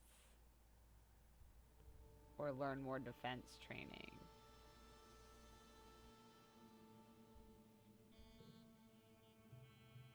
You drill on emergency protocols and how to shelter in place during the regular fitness courses. Glow has everyone on edge waiting for an inevitable attack.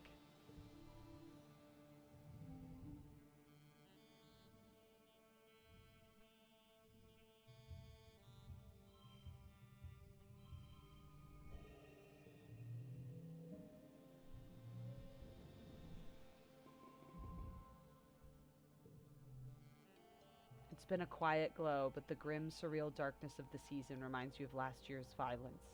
As the month wears on, you overhear arguments at dinner, adults worrying that an attack is coming, and others who think the first one was a fluke. Surveyors venture seeing new tracks in the forest, but are shushed so people don't panic. The gates are closed, you drill emergency procedures, filing soundlessly from classroom to creche to hide under tables. Nothing happens.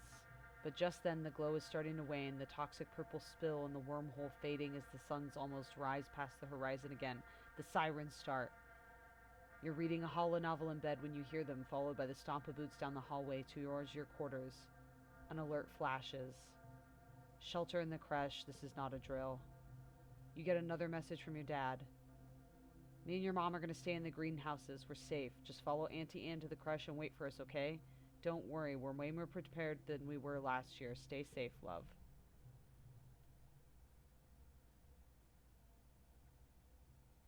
You could follow the security guards or see what's happening.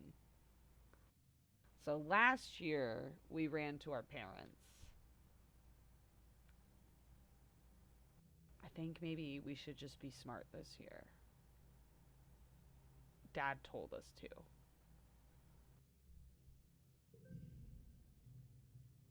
You head to the children's creche. Even with the emergency lights on your feet, you could never forget the way.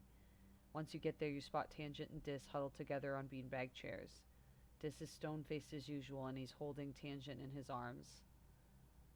You can't remember the last time you saw them this close. Tange must be really scared.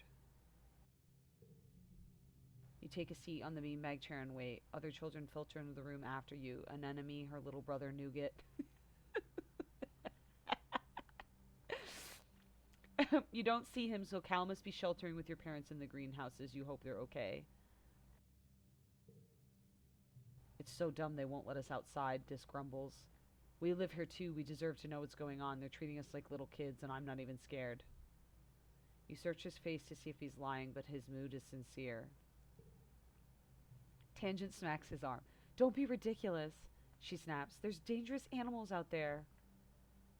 Nothing scares him. You don't hear much from outside, and after a while the sirens sound all clear, and you file back to your quarters. Your mom and dad join you right away and give you a big hug and thank you for following their instructions. When things have calmed down, they overhear your parents talking.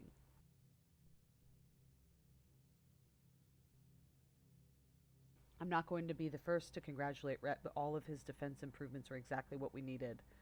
Ugh, he's going to be insufferable at the next council meeting.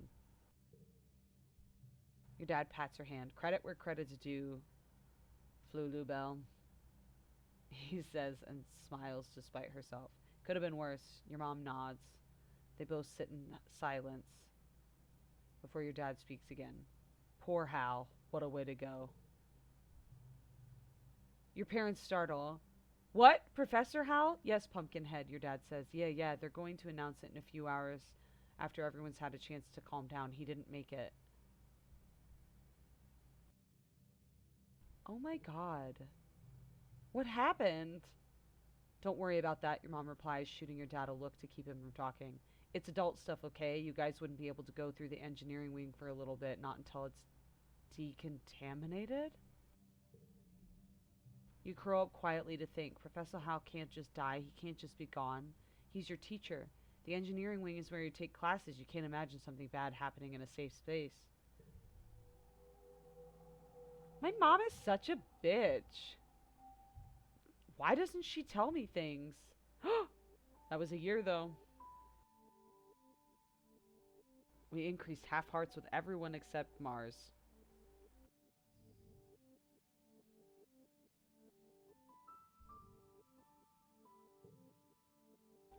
Age 12.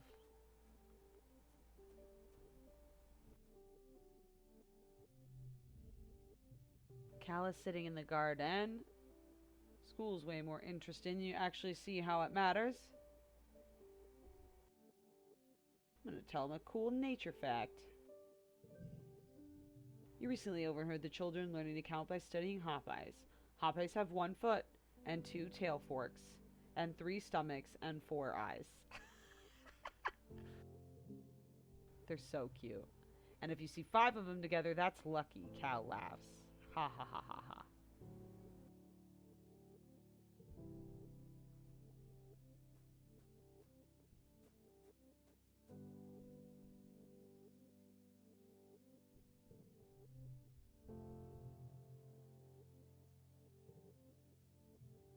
Do we start counters for all of them or just stick with Tammy?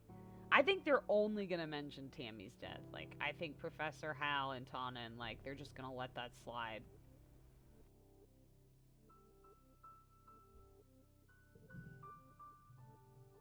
Oh, yeah.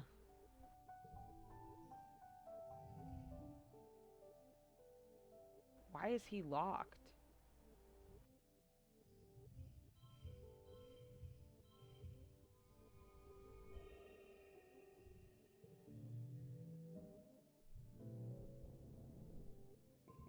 +2 to animals. You've been having weird dreams as usual. They seem to get worse around the glow. You wake from a dream that has tears drying on your face, so you can't remember why. You're just terrified. Whatever it is felt real enough in that moment for you to lie in bed with your eyes closed. You need to calm your breathing. Surprise! Oh, it's my birthday. Your dad leaps onto your bed and gives you a big huddle. I thought my birthday was in a month. Happy birthday, little tomato head. 12 years old. Wow, you can't believe it. No, your mom answers for you, laughing as she hands you your presents. It wasn't just yesterday Antecedent was showing me how to change your diaper. Because it's your birthday, your parents have brought in food from the canteen so you can all eat together on your bed. Aw. What's my favorite food? A bouquet. Oh, not food. What's my favorite present? A bouquet of exotic flowers from mom, a stuffed xenofauna from your dad, a photographer phonar from your best friend. Ooh, which one's my favorite?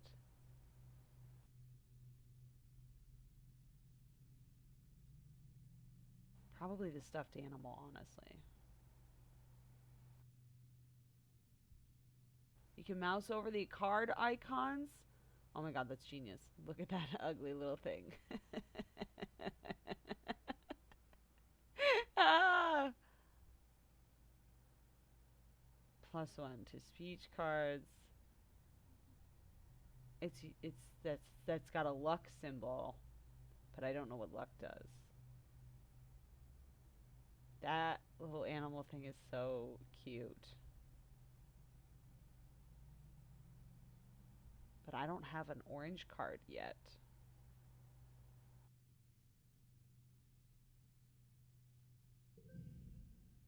They're exotic because they came from Earth.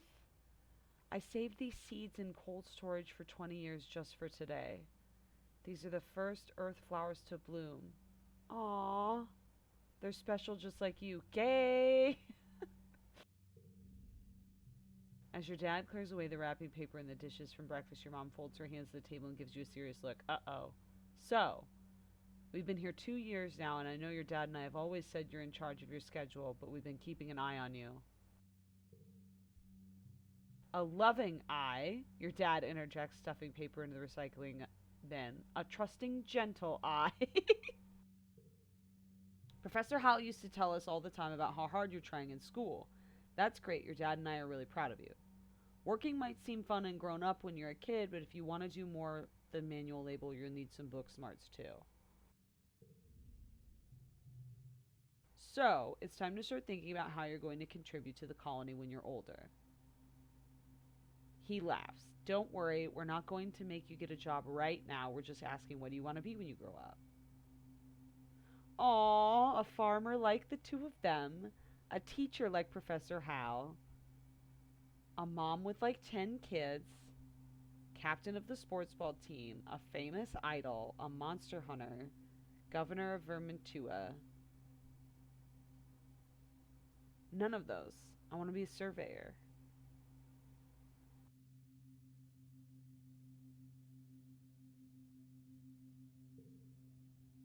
You feel overwhelmed at the decision. Do I have to decide? Of course not, sweetie. It's okay to not know yet. It's okay to change your mind later. We didn't know we wanted to be off world farmers when we were 12, of course. Sometimes you figure it out as you go. Well, your mom starts to get up. I'm sure your friends all want to wish you a happy birthday. She stops and snaps her fingers.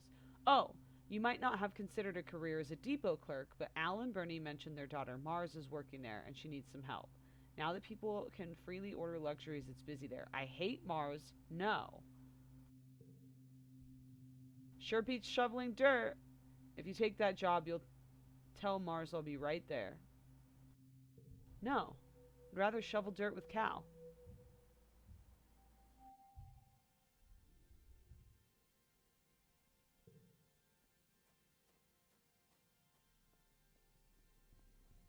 Also, my parents kind of low key called me dumb on my birthday.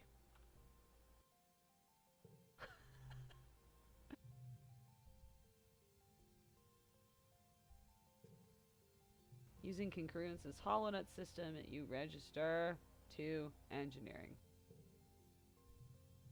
You are now eligible. Yay!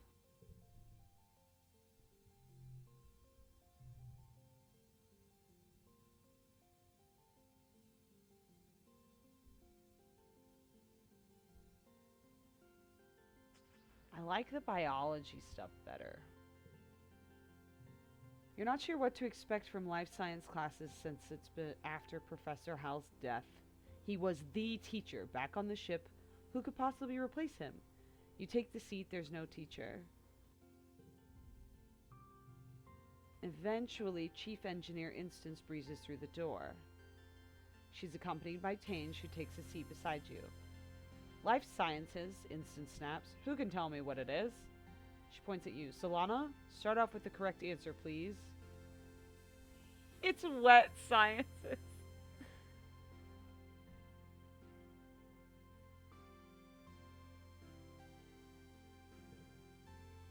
You easily rattle off the subject's names. She doesn't look pleased, but she doesn't look disappointed.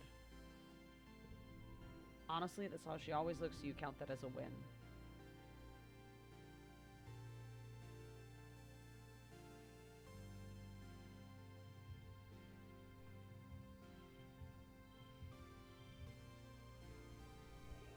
Ooh!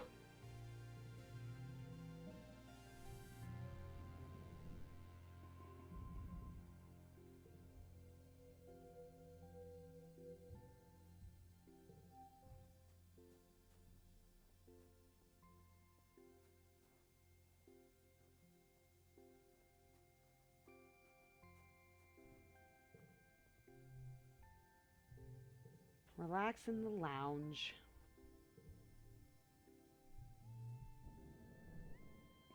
Forget a memory.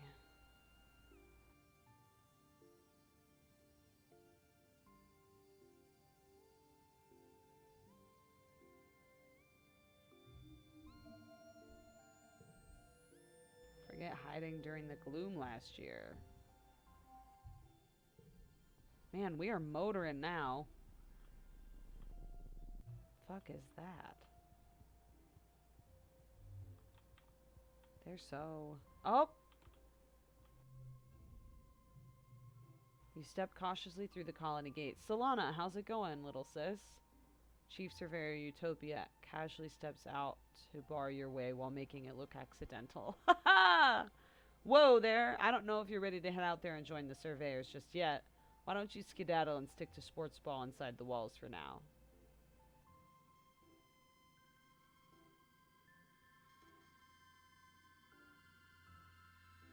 I'm tough enough. I'm brave enough.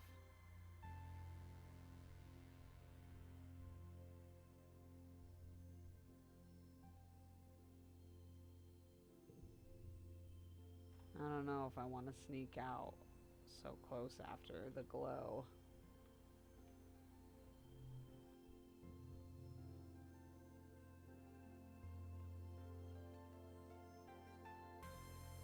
I'm so close to increasing my perception again, though.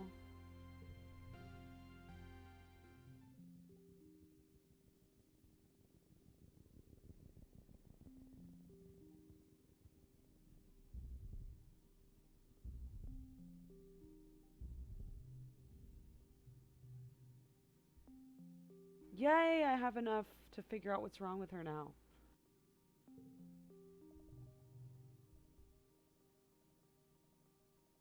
Take a closer look at the float crow. You've heard that floating causes a certain ratio of liquid in their membranous bladders. She must be too full. I need 20 animal comment. Darn it. I'm not gonna pop her. It's so mean.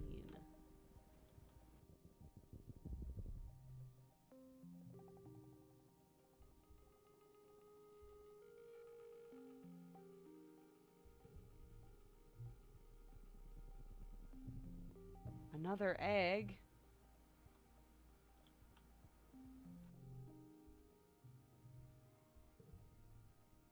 What is that floating thing?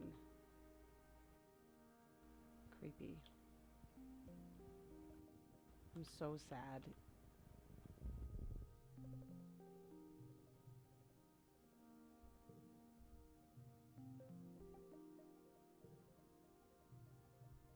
Hiking over and looking for... Oh, Jesus.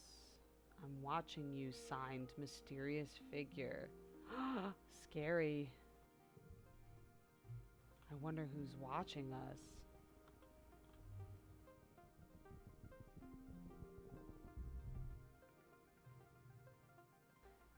The muck hides interesting bugs and other treasure for those willing to put their hand in the holes.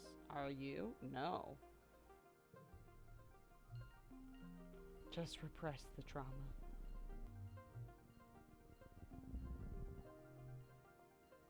You let your mind You let your mind wander as you're walking and bumble straight into a field of gelatinous blob grass, totally transparent. The sticky fawns are hard to see, even harder to ignore, especially once they start glomming onto your boots and slowing you down. It's like trudging through thick mud. You stubbornly decide to keep going.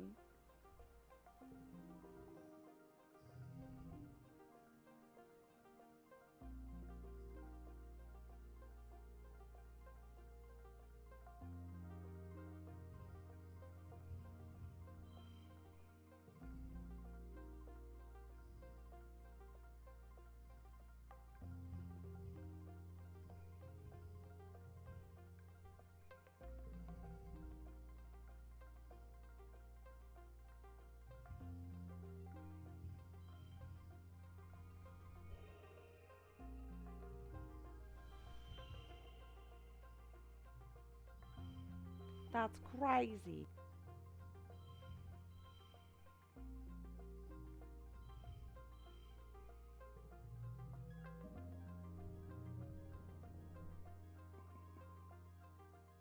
Oh, God, I wanted more animal. I get through the blob grass and it's great. So stressful.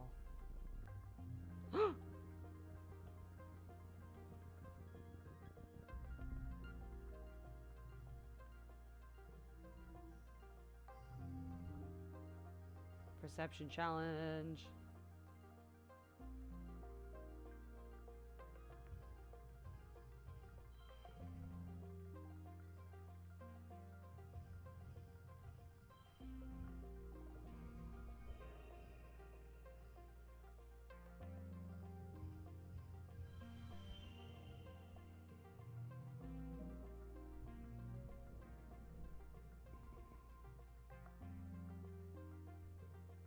It's doing stuff. Unicorn stuff.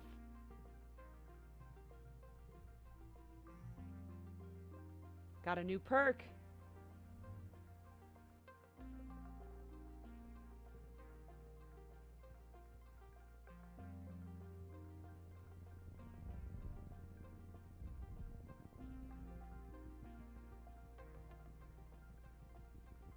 I want to go to the egg, though.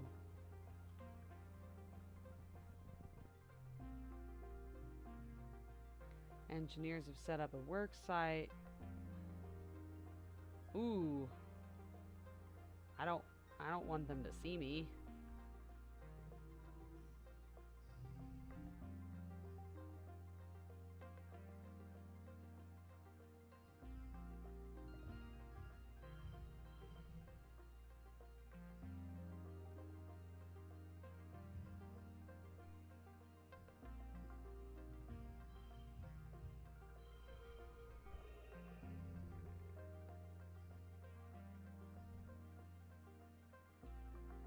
What do I win? Do I just hit win?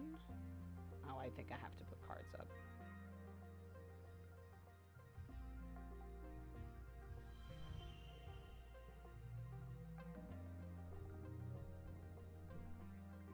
I'm gonna max out my. You skulk under the trees. The loud grinding of the robo-plow hides any noise I might have made. Great.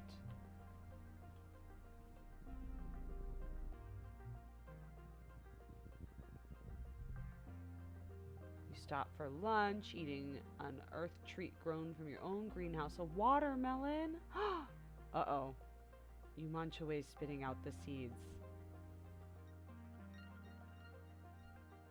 Dis is proud of your pro skulking. Yeah, I bet he is.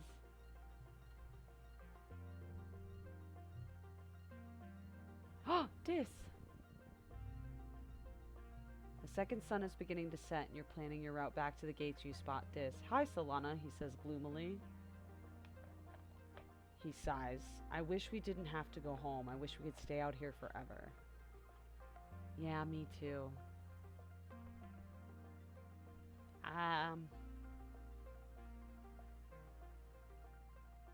Does he have... Oh, his mom kind of sucks, doesn't she? I mean, so does mine.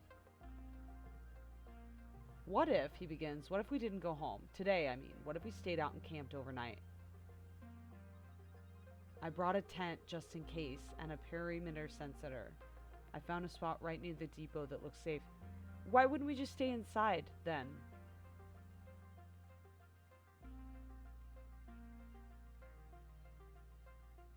Oh no, you guys, I'm like so lame. I'm not gonna stay out here at night. People die all the time.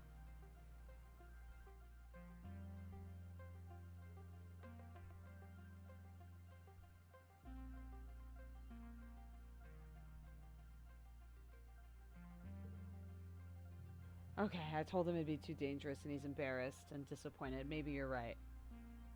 Oh, he's gonna stay.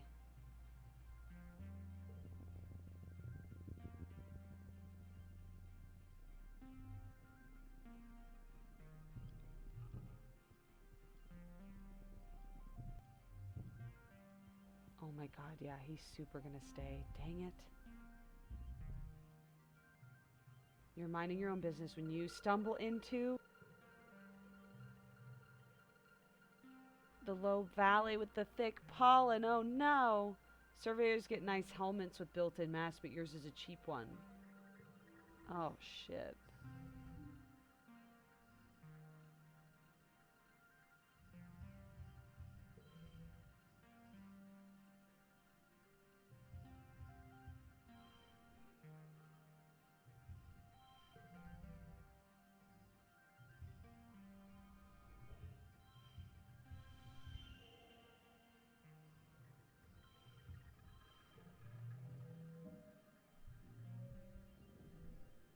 I love those cards that lower my stress. I wish I could have 20 of them.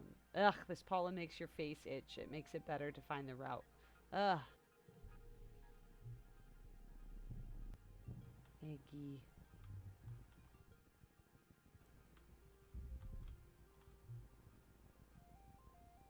Okay. You need to go home soon. But it won't let me walk around that thing.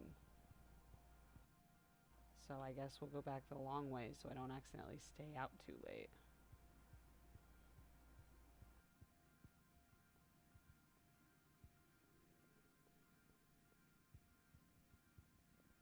This is so much bigger than I thought it would be out here.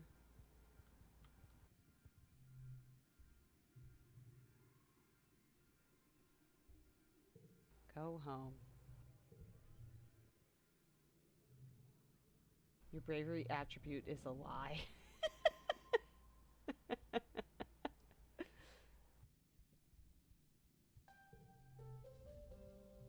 Your dad comes back from work one day looking seriously under the weather. He's pale with deep circles. It's fine, he insists. It's just the pollen. Aww.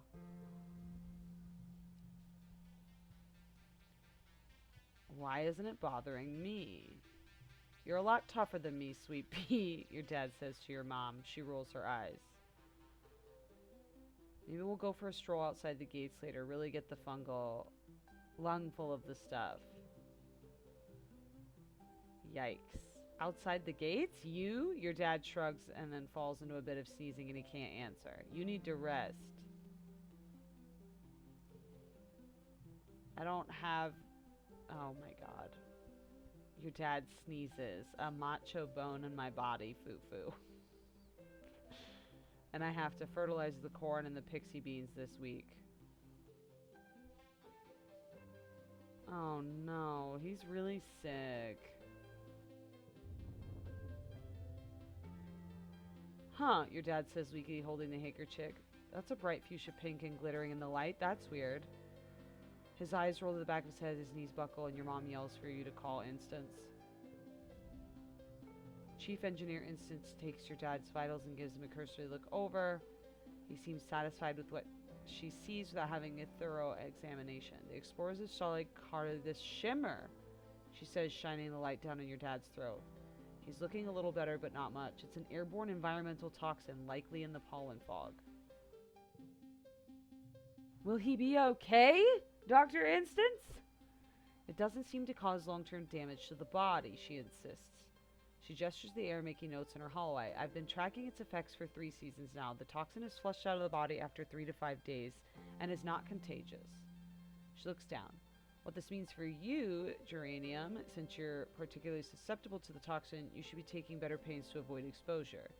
If you must go outside during pollen, use a respirator. Your dad smiles weakly. You got it, boss. Aww. As for your literal boss, I'm ordering you not to come into work for the rest of the week, your mother says. You're on strict bed rest. She leans in to touch his forehead to his. They stay like that, smiling. Even after one day of bed rest, your dad is looking a lot better. He is looking better, everyone. He's clearly anxious to get back to the field.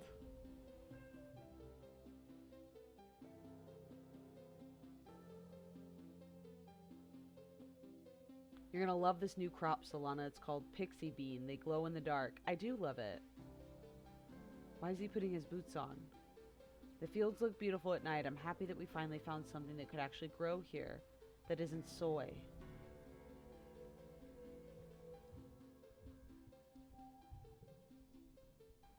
Poor daddy. It's mid-pollen. Uh-oh. Your holopalm pulses with a message from Tange. Hello, Solana. If you're not occupied, I would ask for your assistance in the lab. I thought we were going to have a dead dad for a moment there. I know, I'm sorry. I think they're tricking us out, though. He'd only be the second dead dad, though. Typical Tange, her asking us to help for something. We find her hunched over the spectrometer, making noises on the holoscreen. Oh, you're here, she says, blinking rapidly, like she's been awake for days, wrinkled and a little shiny, and a wild-eyed look of someone who needs a cup of blep tea.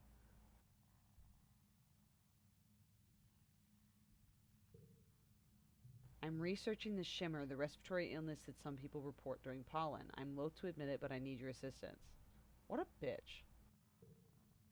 She takes 4 vials with swabs inside and puts them in your hands. I need recent saliva samples from both you and your father.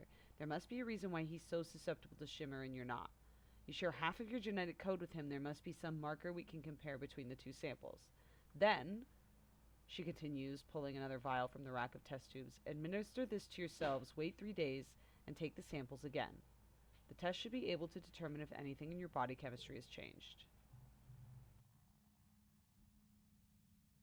She looks at you very seriously, cutting through her blurry expression. There's something going on here, she whispers, something really, really big. I've begun to realize this is more than just a curing a disease. She squeezes your hand so hard it almost hurts. Unlocking the secrets of shimmer, who it affects and why, could lead to a greater understanding of all life here on the planet. And knowledge. Knowledge is more power, Solana, than its control. Oh, God.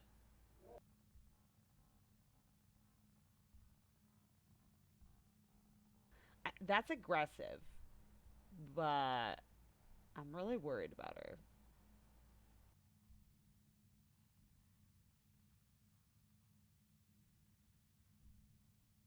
That's kind of mean to ask her if she's unhinged.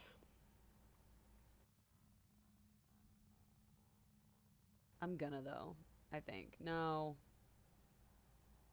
I mean, I'm worried about her, but that's not a very nice way to say it.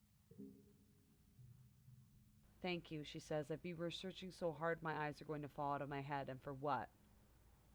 Well, for the end of a debilitating disease, it is pretty good reason, but Tane just shakes her head at herself before she can answer.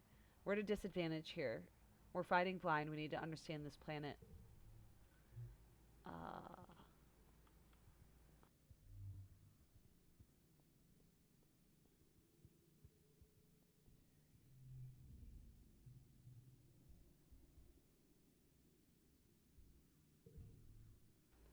He's just sneezing. He's just miserable. Okay, fine. I am gonna...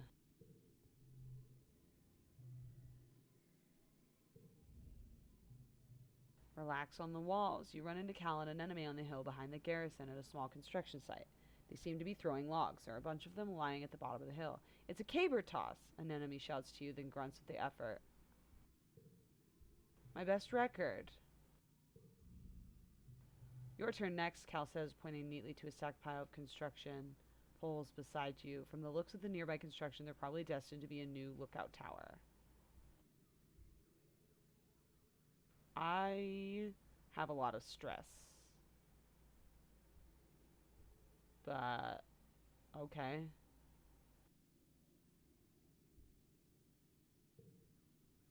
Solana has made a fine pole selection, Kale narrates in a haughty voice, and has lifted it onto her shoulder. Next, she will approach the sprinting line and begin her run, tossing the cape before she reaches the throwing line. Lift, run, throw. This is dangerous.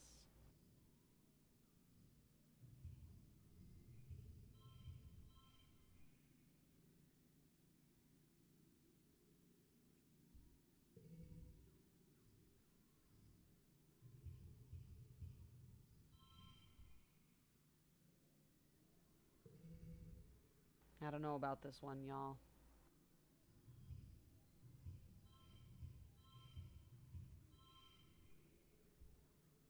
Oh no.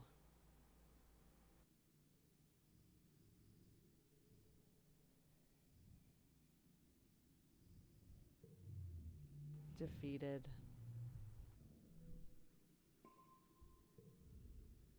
You fumble your throw on the pole and makes it halfway down the hill. Bonus points for rolling, Cal announces. Aww.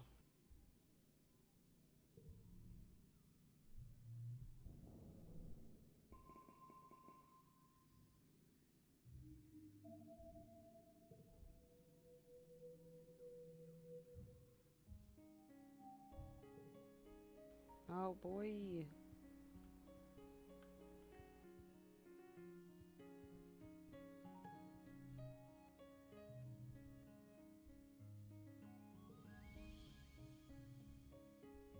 Tangent wants my help. Of course she does. I was heading to life sciences. I'm working with the chief engineer instance in the biolab. If you give me a hand, I'll be sure to give you credit for the class. Sure. Honestly, she admits, we just need somebody to label petri dishes and move them from one cooler. A hoplite could do it. I am so sick of this bitch. Insist is staring unfocused at her hollow eye. Tange goes and stands beside her, pulling up the scan. They confer quietly while you wait.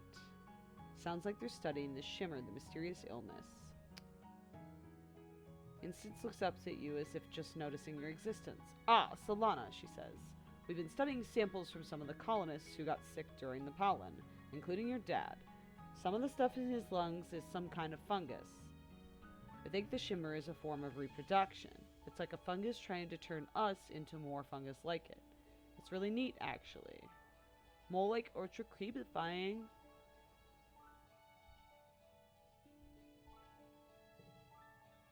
I admire the mechanism, Tange corrects you when I suggest that she might like the fungus.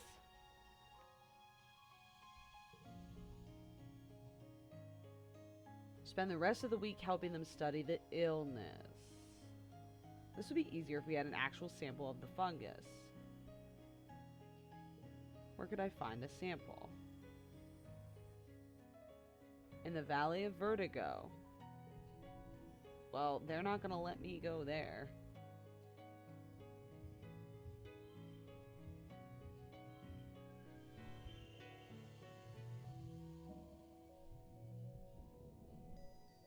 You worked well. Oh, I'm so close to a biology perk.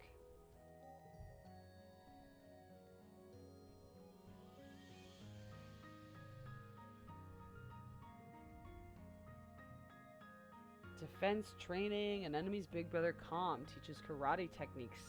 Kicks, punches, flips, all the cool stuff. He's much more calm than security chief Rhett. Takes time to connect with you instead of just relying on intimidation. You kind of wish it was the chief security officer instead. Maybe someday. Oh boy. Calm organizes the first karate tournament. Yes! There's an informal sparring match. Despite Calm's best intentions, an enemy is absolutely taking this on like a competition. She takes her place next to you at the board breaking station and gives you a challenging look. It's on. You break boards until your hands are red and sore, and it's no competition. An enemy chews through those boards like they're made of soy bars. She's encouraging. You're getting good. You just have to focus on your power and your body more, like it's not just your hand doing the work. She says, slapping you on the back. How are her hands not sore?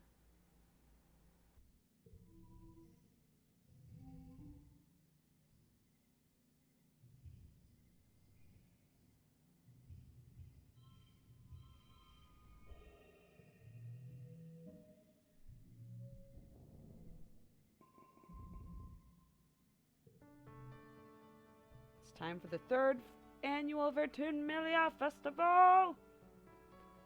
You gather with your family in the colony square. Everyone takes a seat. She folds her hands and serenely addresses the crowd. What a pleasure to address you as today as your governor. She looks as pleased as she ever does. In under 3 years, we've built a colony of which we can truly be proud. While we've suffered hardships and losses, we remain standing as always, looking forward to the future we are building together. Let us use this midsummer festival as a time to reflect our many blessings. God, she talks too much. But first, let us remember Professor Halotesis, that guided our children and kept our engineering running for many years. Chief Engineer Instance will be filling in with the help from our ship's AI congruence until someone can take up the mantle that rested so easily on Howell's broad shoulders. We also recognize the passing of our dear friend, Chief Surveyor Melatonin. Known for his gentle nature and his curious spirit, Tarnan joins his daughter Aspartame and his daughter Levendwala in the world of our memories. In his place, we welcome our youngest council member ever, Utopia, representing expeditions.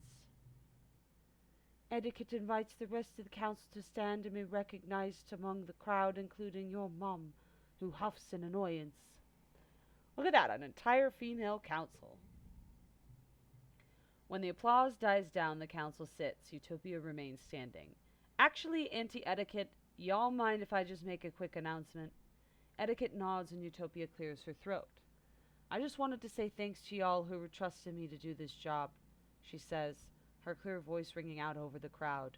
A cheer rises. Uncle Tonnan's left some big shoes to fill, and I'm gonna give it my best. We're fixing to get to the bottom of what we're calling the shimmer, the sniffles the folks have been getting during the pollen. Until we do, please keep wearing your mask when the pollen is thick and let the doc know if you're under the weather. She bends down to hug the governor as she leaves. Thank you, Utopia, Etiquette says warmly, and thank you to the rest of the council for their service. Live music starts playing and Etiquette smiles, and now it's time for the games and feasting. Okay, so I do not have the creativity or the reasoning high enough to do anything, so I am going to bot triathlon again and hopefully fucking smash an enemy and Cal. Com keeps adding complexity. There's an accuracy challenge this year. Sink 3 baskets and you can move on to the next stage, Com says, unveiling something with a flourish. You're competing against an enemy and Cal. You notice they're not racing around together. Cal is playing with the Valkabot and an enemy is standing next to her brother. You're up first.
Ha!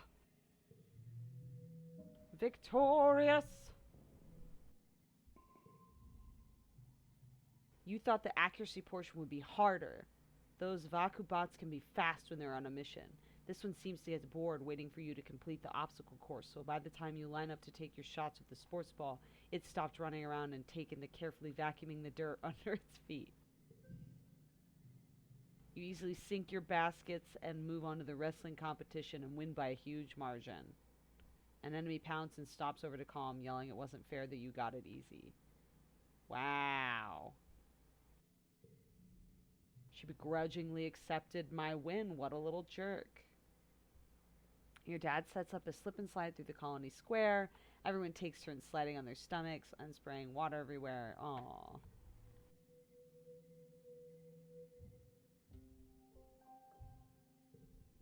We're in the mid-dusk now, huh?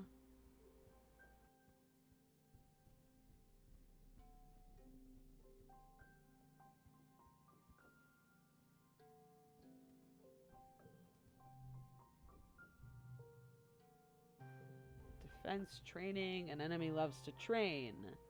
She says it helps clear her mind. If that's the case, she must love having an empty mind. That was funny.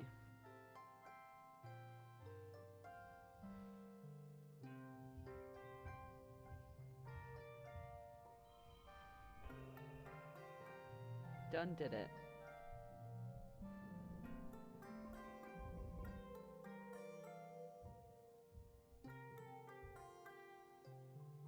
My bravery and biology are so close to getting...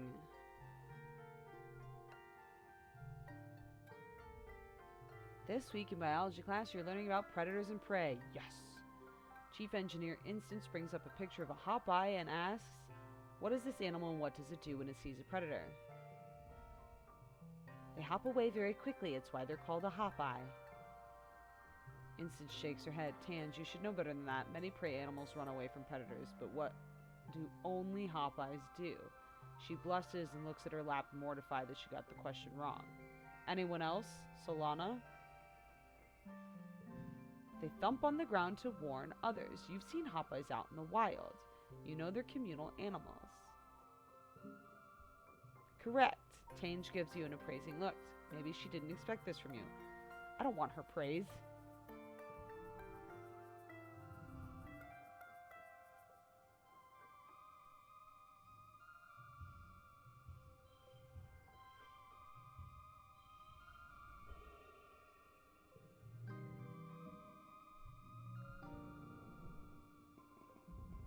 Nice.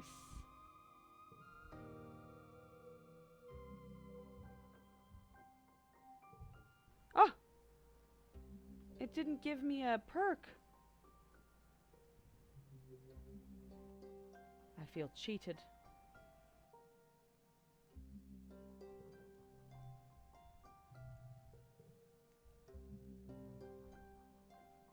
There's so many people training in self-defense today, you have to break out into stations. What do I want to work on? Virtua Space helmet training, capoeira, or smash things with your fist.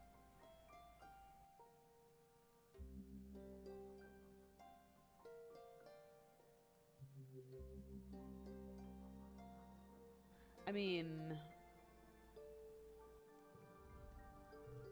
An enemy's been studying videos of other martial arts and wants to learn some sweet dance moves to show off in class. She needs a partner and you jump at the chance. Rhett watches you both, a skeptical look on his face. What does this have to do with self-defense? He asks. The point of it all isn't to have fun, it's just to learn how to not die. Whatever, you're too busy learning how to do a sick handspin to pay attention.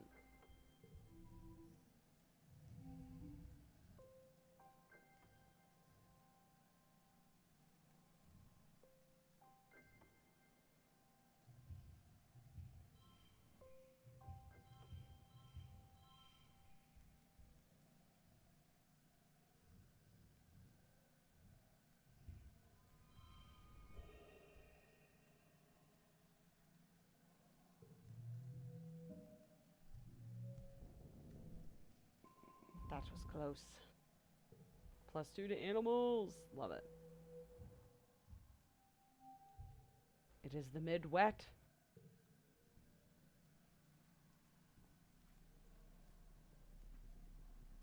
The fuck is that? It's a yellow flower. Okay. Fruit.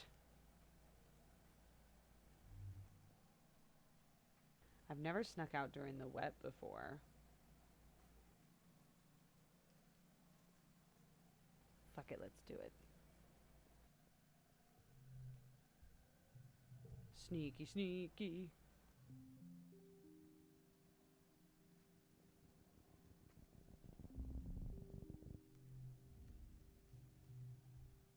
Milking the float cow. I done it.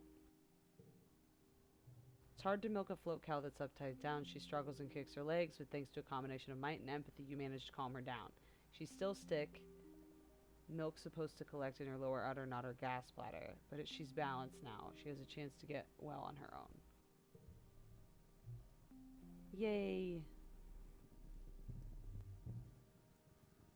I think I've done all of this before. So I don't really need to come back out here. Animal challenge.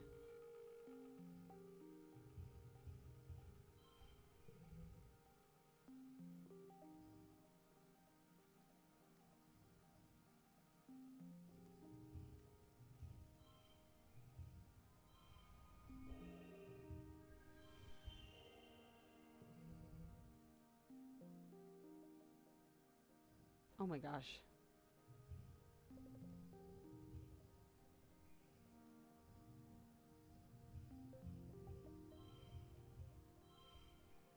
Wow.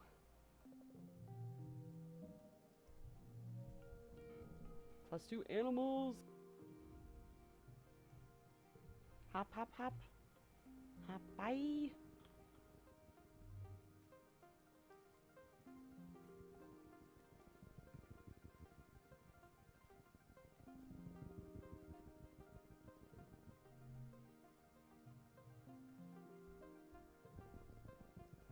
Ah.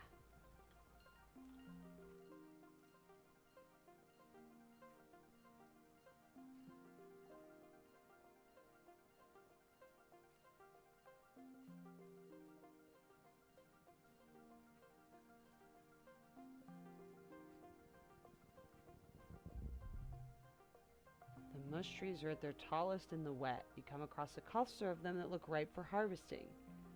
If you were older, you could probably cut them down and get some kudos for them. Give them a friendly pat. You like mush trees. You give one a pat and are surprised when it moves under your hand. It's not a tree toad, but a camouflaged creature laying against a truck. It's small and looks a little like an octopus or a starfish. Lots of long legs wrapped around a tree, like it's giving it a hug. Okay, it wasn't as scary as I thought it was going to be. The area is muddy from the recent rain, like real muddy. If you walk farther, you're likely to get swallowed. Let's do it.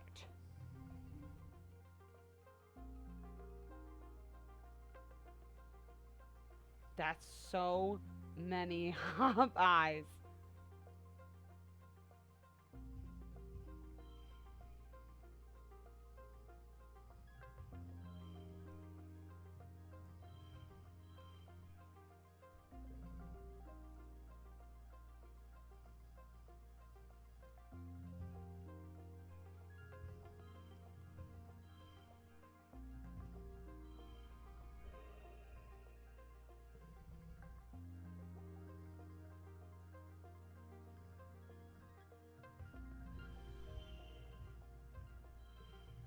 Amazing. You hop around from dry spot to dry spot. Miraculously, don't fall in. Up to your armpits in mud. Look how cute they are. You're worn out and tired to continue. You have to go home now. That's fine.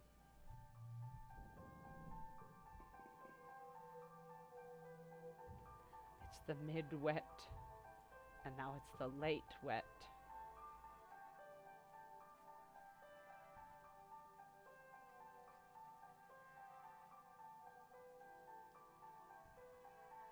Why does my reasoning suck so bad?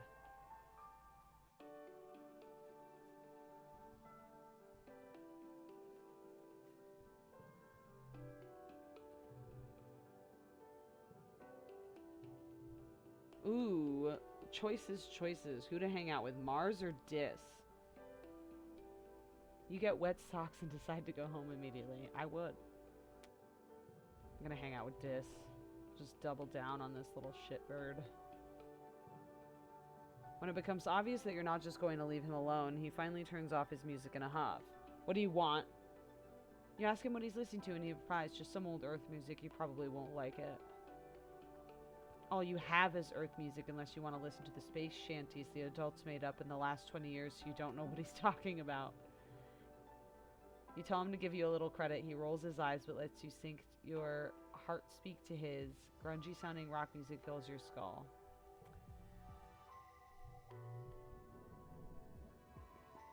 Oh no, I have to forget something.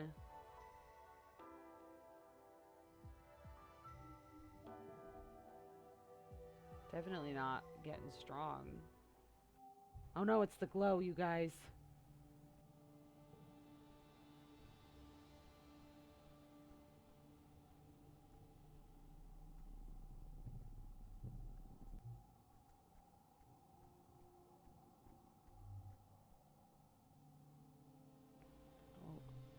Oh god, I thought I accidentally snuck out. Hey, what are you doing? Dis says, spotting you trying to take the grate off the drain pipe that leads outside the walls.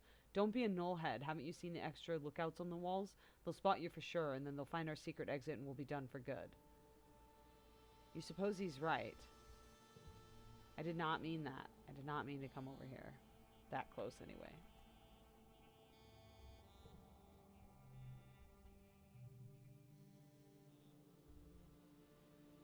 Let's defense train.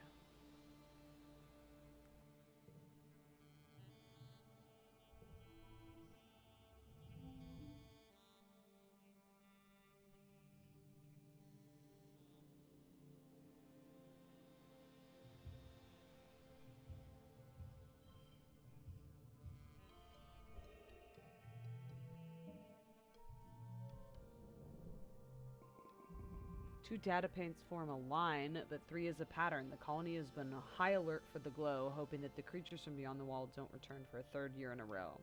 Surveyors keep reporting that they're seeing unusual animal activity. Even the plants seem different. New tracks must have been left by creatures larger and heavier than you've seen.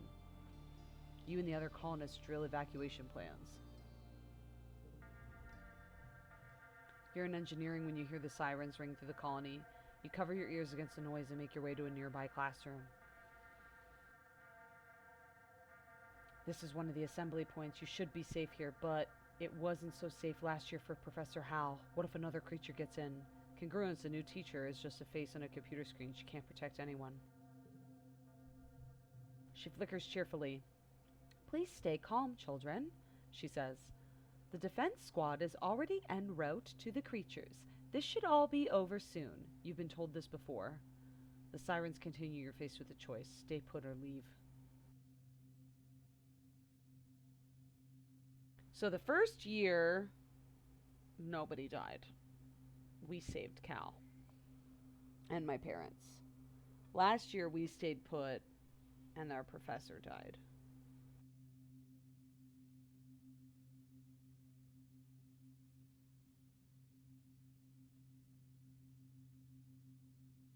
And he died in here in this room where I am now. So, no, I'm not going to stay here. You stand up to leave. Tange and Mars stare at you like you have three heads. Congruence doesn't try to stop you. Not that she could. She doesn't have any arms. You slow to a walk as you near the outer doors of engineering. Something doesn't feel right. You stop to listen to the dim emergency lighting and hear the metallic popping of something overhead. The ventilation ducts. Your blood grows cold. Monsters, they're here. You follow the sound of the workshop and force yourself to look at the slats through the vent. You gasp. Two glistening bug-like eyes peer down at you. No, 4, 6, they blink in synchronized pairs. Then you hear it over the sirens, a soft pinging noise, halfway between a chirp and a purr. The creatures skitter, spider-like, from one side to the vent to the other. A small, furry tentacle slithers through the slats, searching for the vent release. When it can't find one, it bangs boldly against the inside of the vent, denting the metal. Tame it? Help it escape. Try to scare it away.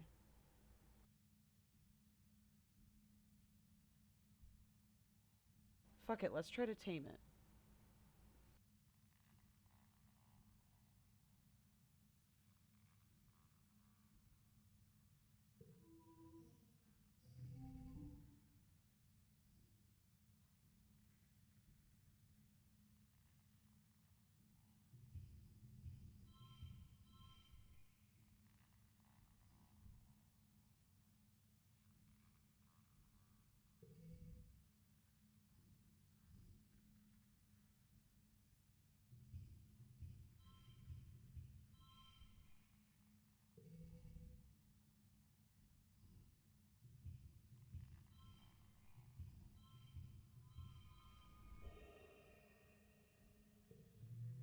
We did it.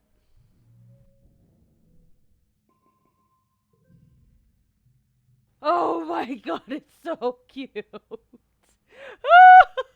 You win it over by reading its body language and slowly building trust. It seems to want to join you, and you hope you'll be allowed to keep it. Oh my god, its name is Freaky. I am so happy. Ooh woo is right. Ooh woo. Look at its cute little fucking mushroom face and tentacles, his little fluffy tail. I love it so much.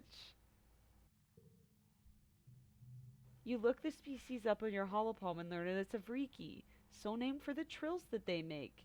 Yours is making now, cuddling against your leg. They're neither male nor female, though they do require a mate to reproduce. So it's a they then. What do you name them? Riki Tiki the Vriki.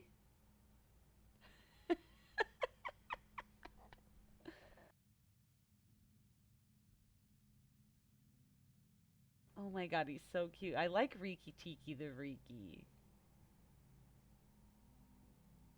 But Bright Eyes is cute too. Something else. Ooh.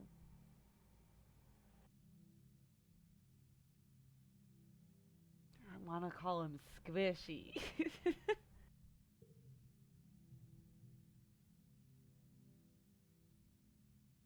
Squish. Okay, squish it is. They blink every one of their beady black eyes at you, none of them in unison. They have no problem with this name. It isn't long before the sirens turn off, ringing 3 short pulses and an all-clear message flashes on your holopalm. You and the other children file out of engineering and you head back to your quarters. Your parents want to know that you're safe. You manage to smuggle your new pet, Freaky, under your jacket and hide it in your bed before they arrive. Your dad gives you a big hug, but your mom slumps into the seat at your small table. It's like they were going specifically for the geophonics this time, she mutters. Your dad pets your hair and shushes her. I'm sure it was just bad luck for Lil Bell, he says, but your mom shakes her head and folds her hand in front of her mouth, staring at the porthole window at the fields.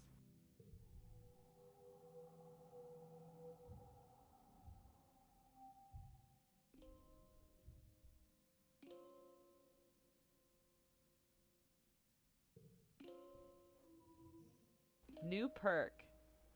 Animals. Level 2 pets. Upgrade your pet cards via relaxing in the park. Where the fuck is the park?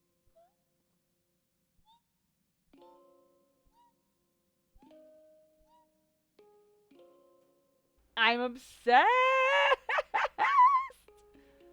You know what? Purple guards are in the gear menu, by the way, not playable.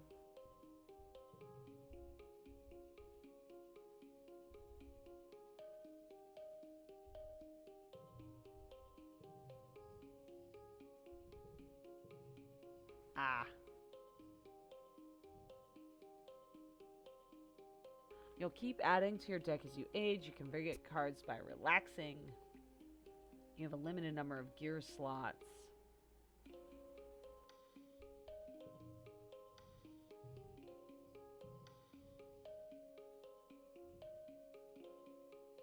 That's amazing. Yeah, +1 on skill, on challenge to win, +1 bonus to traits. Amazing. That is a good pet.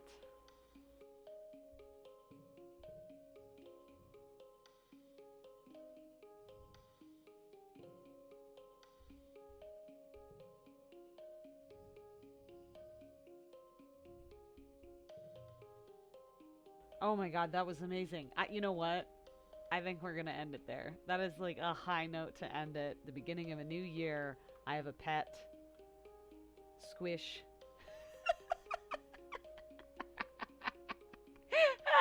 I love him.